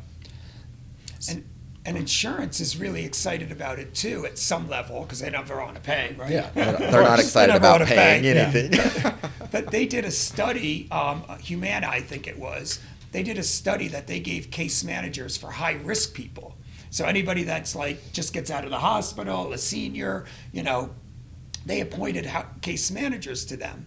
And within 1 year, they saved $800 million in 1 year. Because they're not paying for treatment That's additionally. right. Exactly. They're not going back in because they're re-injured. They're not going back in because they didn't take their medication. So the emergency visits, all the other That'd things. be great if they could get on board with Well, see, that. and here's that's why that's so exciting for me, because I have a client right now, and he's been to 53 treatment centers. 53, okay? That's got to be a record. That's the one most I've heard. The horrible thing here is, what I see is, why is the treatment centers letting him back? Why do they continuously, like, why? If he would have had a case manager, and now he's sober with med management and with a case manager, me, he's sober 8 months. Yep. And all it took was getting in there and giving him his schedule, getting in there and showing him what he needs to do. That's it. That's stuff that we do all the time. And now he doesn't have to. He doesn't have to worry about it. He's already doing it, and he loves it. He's doing the right thing, you know. And families out there, they want that, but they can't afford it. So if it can go on an insurance, and they can have the same kind of care from people like us, oh my God, less people in treatment, more money saved. I mean, it's endless what can happen. You said, why would the treatment center do it? And it's because of money. Because of money. Which is another thing that you're doing that is fantastic, which is intervention 911. I caught a little bit of switching through and saw that, but you know, we want to be an ethical leader at Brighton. When I speak of we, and you guys clearly live it. But talk a little bit about some of the ethical practices and why you did, or the lack of ethical practices. Got another show? Got that much time. Yeah, that's a lot of time. We'll miss our flights. Yeah. So, but I mean, because it is important work, and that's why we wanted you here, is to be transparent and learn and to figure it out and make sure, because we want to be there. And so, but can you speak a little bit about that? Absolutely. So Independent Coalition of Treatment Providers is a bunch of providers that came together with this ethical thing, and the 5-year plan actually is what the way it started was, why doesn't everybody get the 5-year plan? So we all a bunch of us flew to Joint Commission in Chicago. We met with them. We had them put case management and intervention on their policy and procedure list. So now that that's accredited by Joint Commission, then we were able to get insurance to pay for it. And as we're doing this, all the unethical treatment centers are all over. And if you look at them, a lot of them are Joint Commission accredited. That's right. And so I asked them, I said, what can we do about this? You know, can you change your policy and procedures to kind of work on the financial part? And because it is in their policy and procedures that there is financial guidelines, but it doesn't track it enough to find out, is the money coming in from overbilling urines? Are they double billing for different services from the same client. You know, who's monitoring where it comes in, and then who's monitoring where it goes out. And unfortunately, that's not their practice. They, you know, Joint Commission does patient care and patient safety. That's their focus, to make sure that you have the best, you know, excellent care, and it's safe, the environment, the sprinklers, you know, everything that they do. So they do a great job at that. But we're like, well, we're still at our, you know, what are we going to do to get these bad guys out of our industry? So we did a national search to figure out who would be the right person to follow that, their money coming in, the money going out, who's going to check on, is there body brokering going on, how do you check that at the end when they're leaving, you know, where the money's going, is it paying per patient? So there's a way to track all of that. And so we went to PwC, PricewaterhouseCoopers, and sat down with them, and they were more than open to doing this. And about a year ago, we went in contract with them. And just recently, we finally finished the policy and procedures for that with them.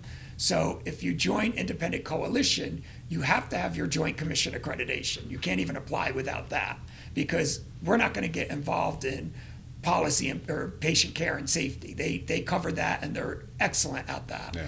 But on the business side, on the ethics, we needed somebody besides saying, hey, Michael, can you come into Intervention 911 and tell everybody that I'm doing everything ethical? Yeah. You know, We can all do that. we could all do that. Or, here, Michael, sign right here and say you're Look, doing you're everything ethical, right? So ethical. Take this ethics course for Take this- oh, 6 yeah, hours. that's a good and one. you're ethical. Exactly. And traveling all over the country, and that's why I'm really excited that you guys are interested in doing this, because traveling all over the country and going to visit treatment centers and doing, you know, nonstop, and they tell you they're the most ethical, they're the best in the world, and then you leave and then you see them on the newspaper. Yeah. You know, I'll never forget this one. A quick story on this one was the 2020 thing that Chris Herron did, you know, that, Chris Hansen? no, the I was treatment thinking center just catch a owner. predator. That's, 2020, Chris, Yeah, I what was remember. his treatment? Chris, God, what was his name? We'll find it and put Yeah, it. he's a guy that, you know, he was on 2020 for sleeping with clients, and, you know, had all this video evidence of his car at the Bathroom. hotel. Bathroom. Yeah. Horrible. So, you know, years ago, when I first started, you know, he scholarshiped a client for me. And so when they said, is there anybody that speaks highly of you? He put my name on the list. Oh. And I'm like, oh, you're sleeping with clients is what I'm seeing on 2020. Jesus. But my name's on your list as a good guy. So here you go to these treatment centers, they tell you everything's ethical and above board, but I can't see behind the iron curtain. No, you only see what they want you to see. Exactly. And that's what the public gets to see, is what they want you to see. So who's looking behind the iron curtain besides Joint Commission? That's right. So now we got PwC to go back, and they could look at the ethics and see if you're doing everything properly. And if you get that, then you could get accredited with us and be able to, with Independent Coalition, that organization. Great work, and it could help. I mean, the more that people that get on, I know the way we view it is, if, you know, we want to know, maybe there is something we're unintentionally doing. Yes. But if right. we're doing, if everything that we do, we want to be transparent, we want to be honest, and we're in this to help people. And if we can get better from it, it's fine. So if I think it's fantastic. It's a great idea. Look, for me, it's the missing piece, because as you know, you go and tour these treatment centers, and it's everybody's the favorite lines. You know, we're trauma, we do the trauma, we're holistic. You know, all those things that people say to get you in the door, and then you go there, and they're not any of it. Like 9 times out of 10, all of them, they're just not what they say they are. So I think that people need to be going to the appropriate treatment center. You know, trauma patients need to go to a trauma-informed place. It needs to be done right. You know, it doesn't need to be the way it is now. Is it's insanity, man. They got people going into a detox center, and then they got another person going in there and body brokering them and pulling them out. Like, it's the system that we're in right now is scary. Like, it's an opportunity to get better, though, too, and weed Yeah. out the crap. That's right. Like, we can't go after them, right? Yeah. I mean, going after them is a waste of time, because That's they're right. going to create something new. You know, they're always going to create something new that they're going to That's go right. after. So to go after them is a waste of time, but to like years ago when Joint Commission first, it was in 1989, the treatment center, it was like everybody still panics when they come to do their audit, right? They're like, oh my God. They carried weight with their name. Yeah, and when they came to do ours at KSC, I was like, I feel like you're looking under my skirt. I was like, it's very inappropriate. Finding everything out about what we do. But I wanted them because, like you said, I wanted to know if I wasn't doing something right. Because if I'm not doing it right, I want to be able to correct it. Exactly. So this, with PwC, an independent coalition of treatment providers, with that, you're able to have an even playing ground. So now we're all doing something like patient care and safety is done with Joint Commission. And now the ethics part in the even playing, we're not patient brokering, we're not overbilling, we're on an even playing ground. And the part I love the most about all of this is educating the public on that, to say, ask, did you have your audit, your ethics audit? I'm This okay helps with families it. so much. Like, it stops families from spending $60,000 and then the person getting kicked out the next day. Like, this is going to save families from really bankruptcy. I mean, because people, they throw their whole life savings away to save their children, save their family member. And it's sad when they throw them to a treatment center that's not able to take care of them. So that's the exciting part for me, is that you're going to know what you're dealing with now. I won't have to worry about traveling across the country and if this treatment center is going to be okay. It's going to be, I know this treatment center is okay and I don't ever have to question it anymore. That's a big deal, because the work that we do, and when we go visit these treatment centers, just like we just said, it looks so amazing. Anybody can make things look amazing. Yep. But the fact that we're talking to clients here and they're like, this place is great. Yeah. A client, he's just barely he's like, I love it, I'm great, everything's doing great. Like, you don't typically. Let's talk to him in a week, though. Yeah, But but typically you don't. I'm better. That's right. But typically you don't hear that Yeah. anyway at the beginning of anything with anybody in treatment. So I mean, the fact that they're bringing something that's going to change things, And I think it's important.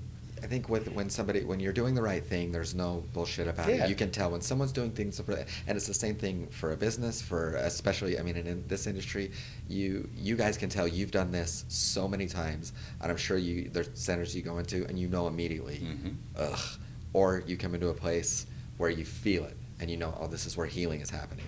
And if with what you've created and worked with the PwC to be able to create an additional standard that will help to prove that we're doing things the right way is a benefit. And if you don't see it as a benefit, what the hell are you doing? That's right. And then the people that are all making a big stink of it, and then we battle every day on the social media, like especially me, because I hate bullies. Like, I'm not big, I don't like them. And so, when he brought this to the attention of people, there's people out there, they're running their mouths because they don't know the facts. They're so quick to say something and they don't have the facts on any of us or anything that we do. They worry about listening to what everybody else is saying, and it's insane. Like that, the insanity of the flack that you get and the flack that I get, because I just speak up, because I don't hold anything back. I'll tell you like it is. The flack that we're getting for doing something good is insane. What is the flack? I mean, I'm not on Facebook. Oh It's part of my recovery for literally. I had my niece change Thank the God password you're and on, delete right? it. It had on it was one of those things I wanted to just separate from. But what is some of the?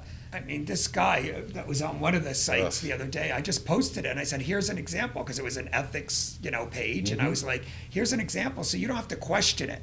If you're really ethical, have a third party. And he pulls it down and you're self-promoting. Yeah. I was like, self-promoting? I was like, what do you mean I'm self-promoting? I'm self-promoting ethics. We're promoting something that's going to fix the industry. Yeah. And I was like, Interesting. doesn't this make sense? And he goes, well, a lot of people don't like you. And he started all this crazy shit. Like, And then I just nailed in on that feed, and I shut it all down, and I called all of them out for their behavior, because that's not how we change. They were too busy talking about the bad all the time. And here he's trying to bring something to the table that's going to fix things in our industry. And the first response from some of these people is, it's like hot, don't touch it, it's hot. They're scared. And it's fear, because those are the people that are doing the wrong things. The loudest voices that are out there running their mouths, saying he's unethical, saying I'm unethical, we ambush clients. Like, those are the people that their background is so shady, because our history, we're here. Yeah. Our life is, Pepsi. this Showed is me your it. jacket. Like, our lives are in the public, and there's no Exactly. hiding from anything. I don't want to hide. That's right. Like, it's so much easier to participate in life above board. You know what I mean? Like, it's so much easier. And them creating this and the shitstorm that's being kicked up, it's not a bad thing, because we're seeing all the people that were good guys And it's breaking our heart at the same time, but it's good for us because we're seeing that and we understand, okay, so we need to do a little bit more work in checking out these treatment centers. And even though Joe Schmo has this great history, that doesn't mean Joe Schmo's good. Yeah.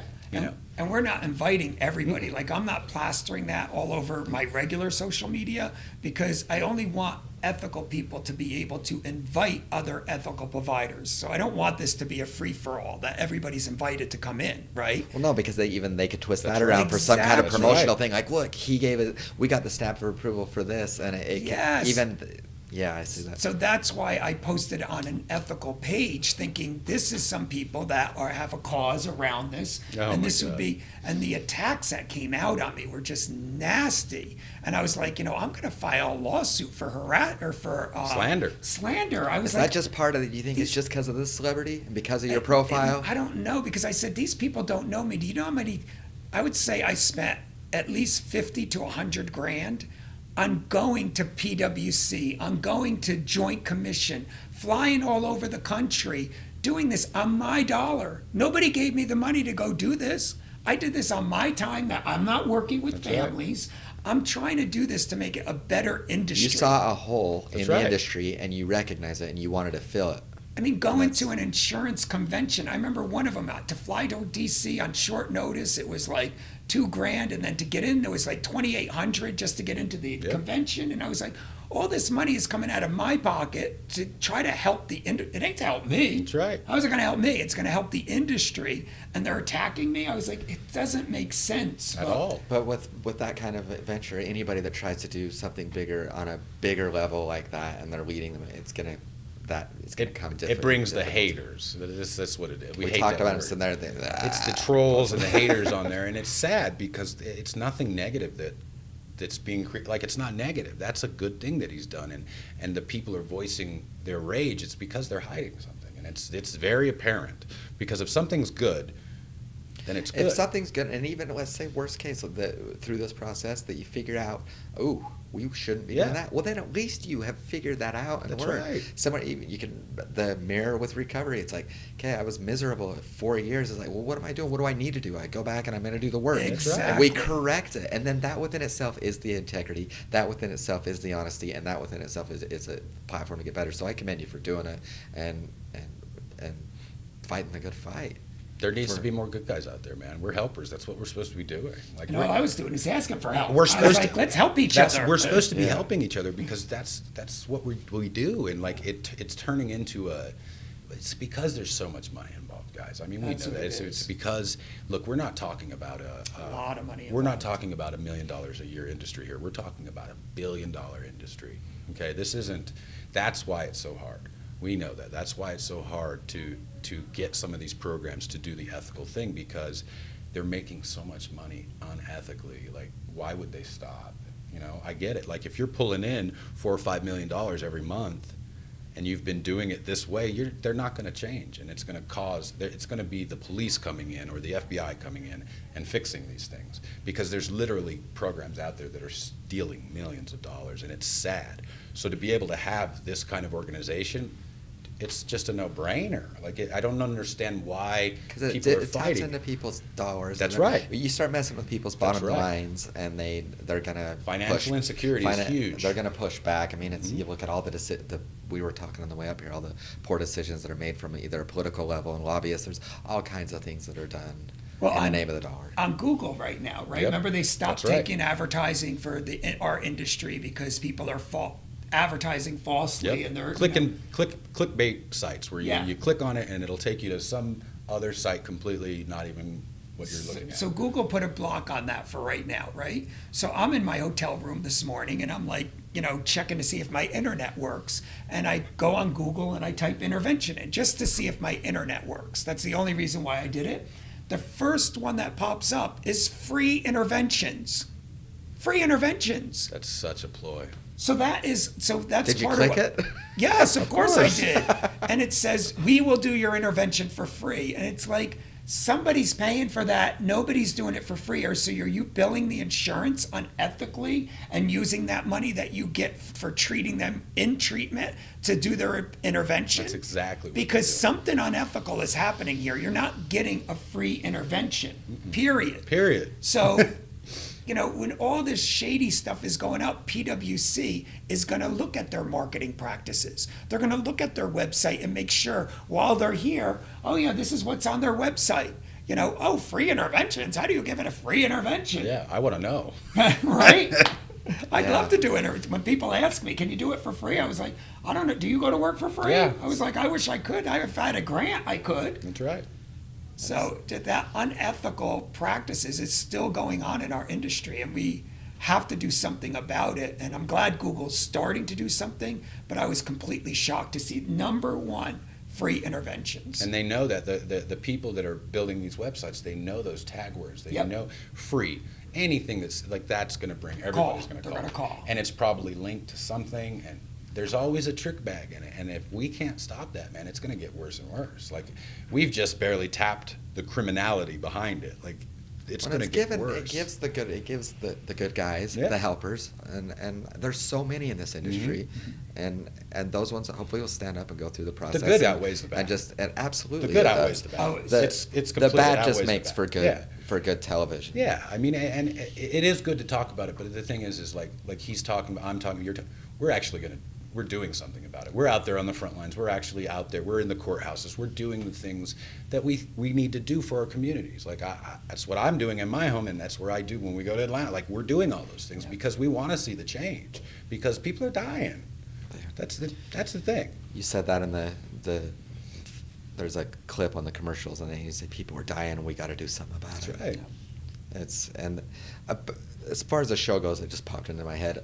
I have a question. Early on, I could see how you kept it hid from the client, from the perspective, like, because you were talking about it's a documentary on addiction.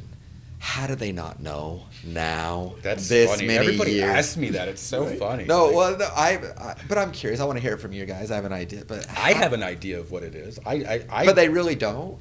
Most of the time they really don't. And They maybe, don't. but even if they did know, and there's like, oh, well, this is my chance. But they're on drugs. You got to understand this. These people that we meet, they're so messed up. Like, they don't know. They honestly don't. Sometimes they put it together. Well, if they do put it together, I've had this happen numerous times where they'll have their mic on and they'll be in the bathroom and saying, hey, this is intervention. You're going to get free treatment. We got to keep this going. And the minute we hear that, the production company, I love this about them, they shut it down. They were like, sorry, only once in the 12 years that I've been a part of it have they not shut it down. And the only reason why we didn't shut it down is because the family was so codependent. If she stayed there, they would have got sicker and she would have died. Yeah. So that time we knew it, and we said, we know it's intervention, and we're still going to help. But the reality is that every other one that they know, they shut it down because it's not reality. Then it's Yeah. produced. Then it's fake. It's fake. Yeah. So- They really don't know. Like, my wife asks me all the time, she's like, how did they not know? She's like, we were active, we were watching that. It's like, the generation today is different. Yeah. They really don't know. Like, they're focused on their drugs. They're focused on manipulating their family. They're focused on manipulating the producer while they really don't know. That's cool. But there's those times where they do know, and it happens, I did an intervention with John, and the guy knew, and right when we were getting ready, he took off running. Yeah. But it made for good TV because it all played in together, and he ended up going. But it was like, that's how it is. He really didn't know it. He found out right then, and he was just so surprised. I think with the continued work of people like both of you, and then the spotlight of the show, it helps. It clearly does, because it's shining a light on all of it, and there's still so many people out there that are in the dark on it about the. This is just one area. Like, this is just Atlanta. Like, it's showing you the sickness, the diseases. It is showing everything, but this is just one area. We had that in Massachusetts, here at Pioneer Park in Salt Lake. I mean, it's going on in every community, every It's state. Every everywhere. community has it. Every Everywhere. community. My Everyone. sister's like, oh my God, I can't believe this is going on in that town. And I was like, Where do you live? It's You're- going on there too. I was like, go down to North Street, honey, where you live. Yeah, Yeah. you'll It's find going on it. over there too. Guaranteed. But see, that's the thing that I'm actually finding too is people. I'm always on planes and stuff, so people always pick up conversations, and they ask me what I do, and then really society doesn't know about what's going on. Like, unless somebody brings it up, most people don't know that there's an opioid epidemic going on. They have no clue. They just don't know. And it's because nobody wants to talk about it, because if they're talking about it, it's there, and they have to really look at it. Yeah. But the majority of people out there in the real world, they don't understand the drug. They don't even know what's going on. People don't watch the intervention. Like, most people don't watch it because they don't even know it exists. The only people that really are watching it are people like in recovery, and it's expanding I more. started watching when I was really sick. Yeah. Like I was I mean, and I can remember watching it and thinking, oh, I'm probably worse than that Yeah. guy. It's like I'm watching it just. I love watching the comments from people because they say they have no clue. It's Yeah. weird. It's like when they don't realize it's going on in their own community, and that blew me away when some of the people were like, "This is in our community." They had no idea. In the heroin triangle where it's being Yeah, dubbed? they had no clue. They were like, "What are you talking?" Like, they're commenting on it, and I'm like, "How do you not know? Yeah. Like, how do you not know what's going on?" It's for me, when I see a drug addict or even just a pot smoker or even just somebody I can tell Yeah. instantly. For sure.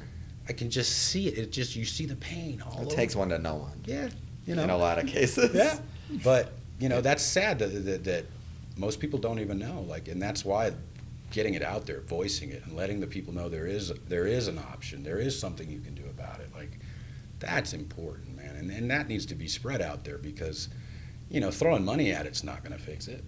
It's not. It's The power of media. I mean, we're so grateful that the show is going on, because the power of media is just like helping millions of people. Yep. Like, even what you said, Yep. like traveling all over, at every airport I get stopped, and on my way here, the woman behind me says, "Are you Ken Seeley?" And "Oh my God, I love the work that you do." Yeah. But they all tell you that it helped them in some manner. That's right. Just walking in here, one of the clients stopped me and said, "Oh, I've been watching that show for years." So the power of media and getting inside to their homes to show them the devastation that Yep. this disease does, and giving them a solution, that there is an answer out there, I think is the most powerful thing. And that's what I'm honored to be a part of, is that we're able to help millions of people without even knowing we're That's right. helping millions of people. Yeah, the ripple effect of the show is more a wave. It's massive, Yeah. and the idea of sharing the education, that it doesn't. The thing that fascinates me the most about in intervention is the boundaries that can make it work, but they don't need to have the willingness, because really for me that's what it was. All they got to have is the willingness in that moment to realize, okay, the family's going to do this, and the power of that, to know it's like, okay, you're not helpless as a family member. You can. There is an option. It's amazing. I wanted to ask you guys about legalization Legalization of drugs. drugs in general, or just Yeah. marijuana. Well, marijuana to start. I've often, I don't know, I kind of looked at the model. It's like, if you tax the hell out of it, and I'm pretty liberal though. Yeah. But I have a big opinion on it. Let's hear it. I mean, here's the thing, man. Not everybody is going to find recovery the same way. Okay, and you mean it's not black and white? it's just not. I wish it was. It'd be so much easier. But I know a lot of people that were just dragged down, just heroin junkie addicts, and medically assisted treatment or marijuana maintenance or whatever you want to call it, they're doing good now, and it's about a quality of life. So for me, I know I can't go and smoke a joint. I know Me I either. can't go and get a beer. I would like to. I know that. You know what I mean?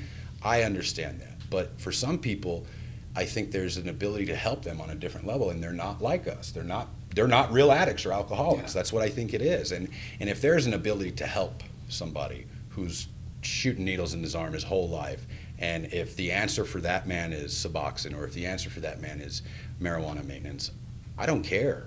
It's not my recovery, it's his recovery. And if his quality of life is improved, then that's okay for him. Is it something that I promote? No, No. it's not. Me Do I either. think it can help a lot of people? Sure, I think it can.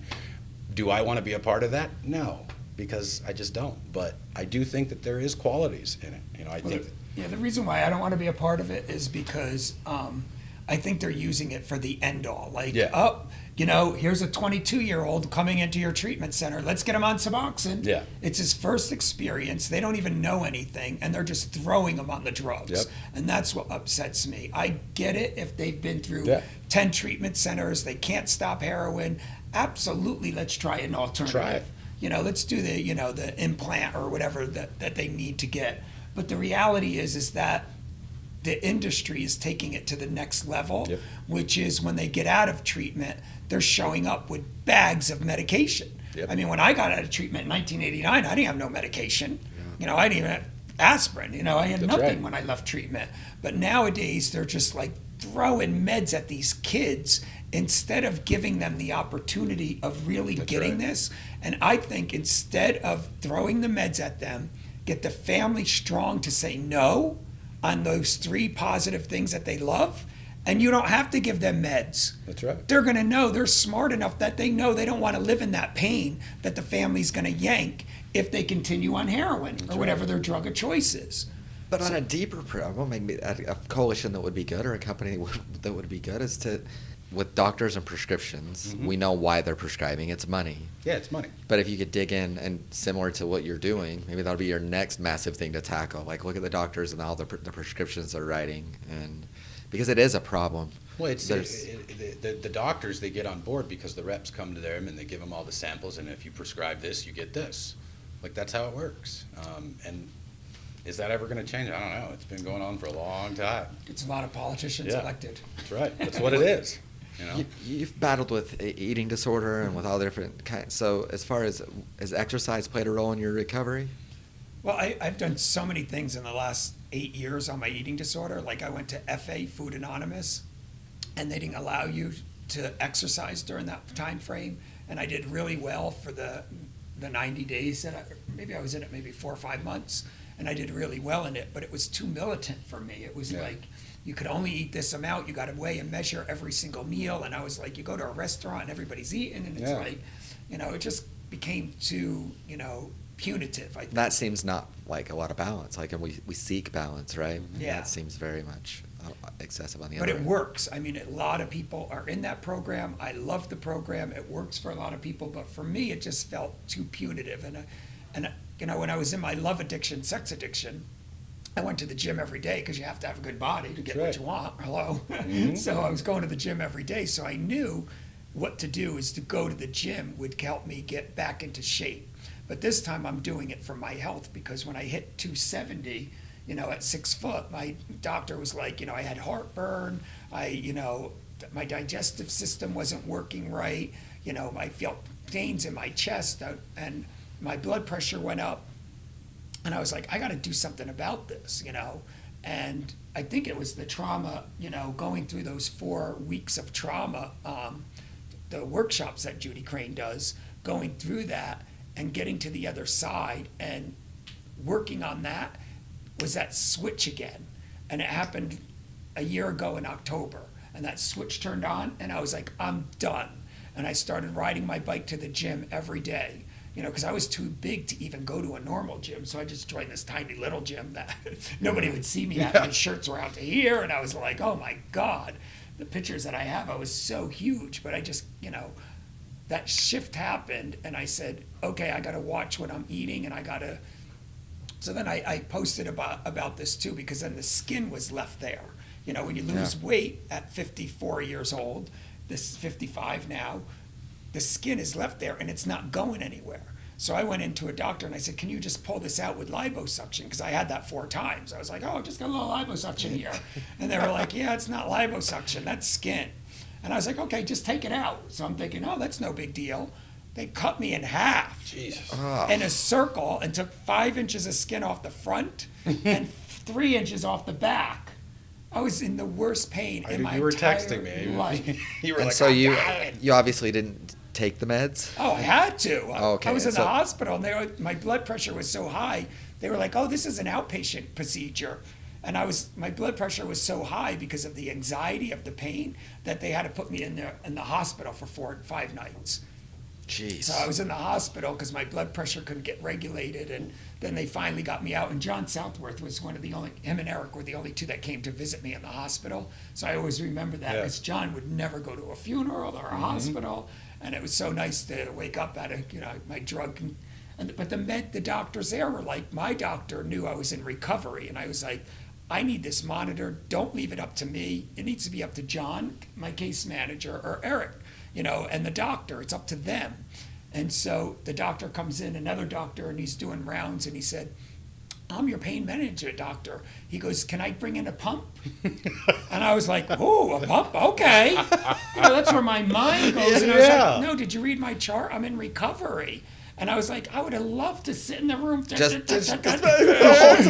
is nice. Thank you, doctor. And I was like, no, I'm in recovery. I don't think that's a good idea. Oh, no, you're in pain. You might need it. You want me to get one? I'll prescribe it right now. So there's some of the doesn't understand even within working in the industry where you absolutely should. Exactly. It's one of my fears. I have a bunch of work I need to get done on my teeth and different things, and I know I'm going to make the right decision, and I know I'll handle it correctly, but at this point, I was telling him it's like a game. I don't take anything. I don't, and except for a vitamin in the morning, and I haven't in my entire recovery so far. But I know I'm gonna have to cross that bridge, and it's nice to hear that there's people that cross but it. You have to set your. I just did an episode on the doctors. You know the doctor show. Yeah. It's not. It hasn't aired yet. It's going to air this month. But I did one about that exact reason about people that. It was one of my biggest fears because you see people with 30, 40 years going out on pain meds. And you listen. Right? You listen when those people are talking. Oh my!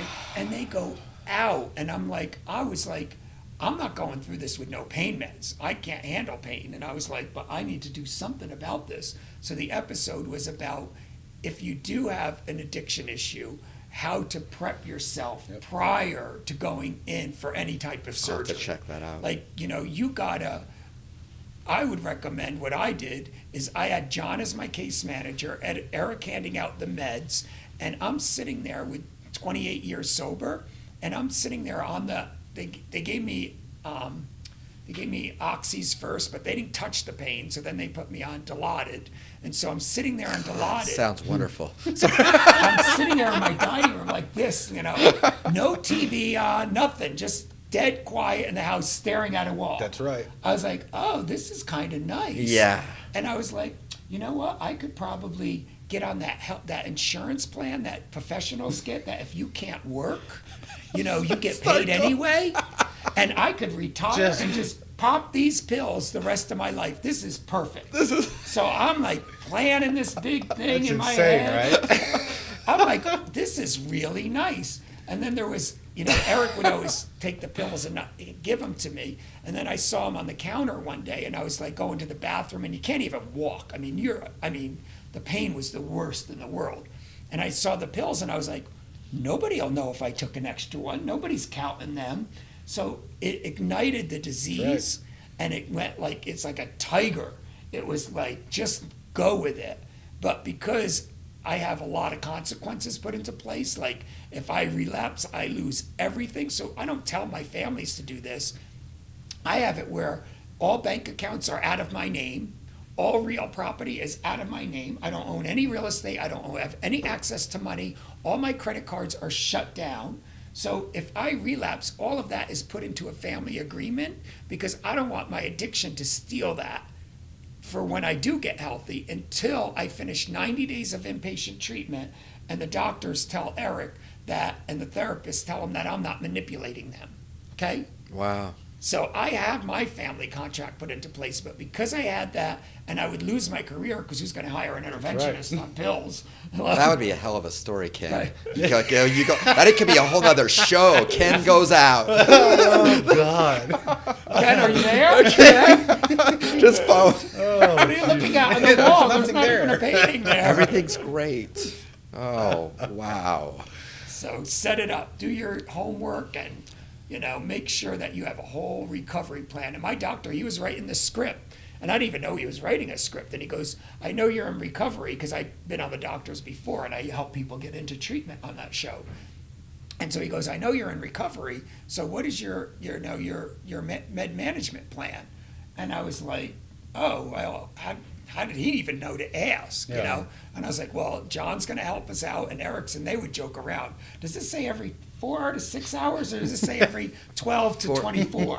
4 to 6 every 1 to 2 hours. Yes, 4 to 6 every 1 to 2 hours. That's how I read it. They were reading it 12 to 24. That's right. I was like, let's go to the movies and come back and make sure he's okay. That's right. We'll take the meds with us. They were joking about it. Of course.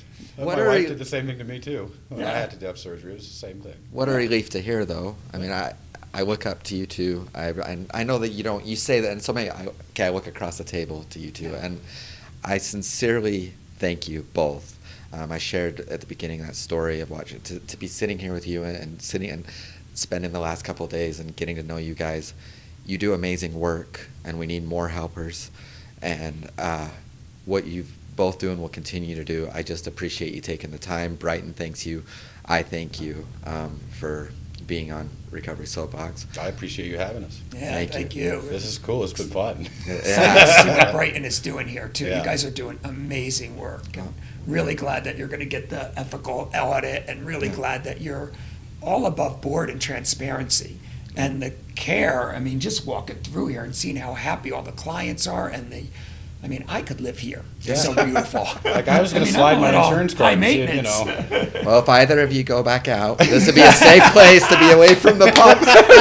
The drones, like Utah, Do an no eating one track. would I'll know. check in tonight. No. Could probably talk Jonathan into taking you on personally. Oh, for sure. I know you have a lot of picks, but we'll be right at the top if you ever go back out. On behalf of Brighton and Recovery Soapbox, Josh Hall, Ken Seeley, and Michael Gonzalez signing off. Thanks. Thank you. you.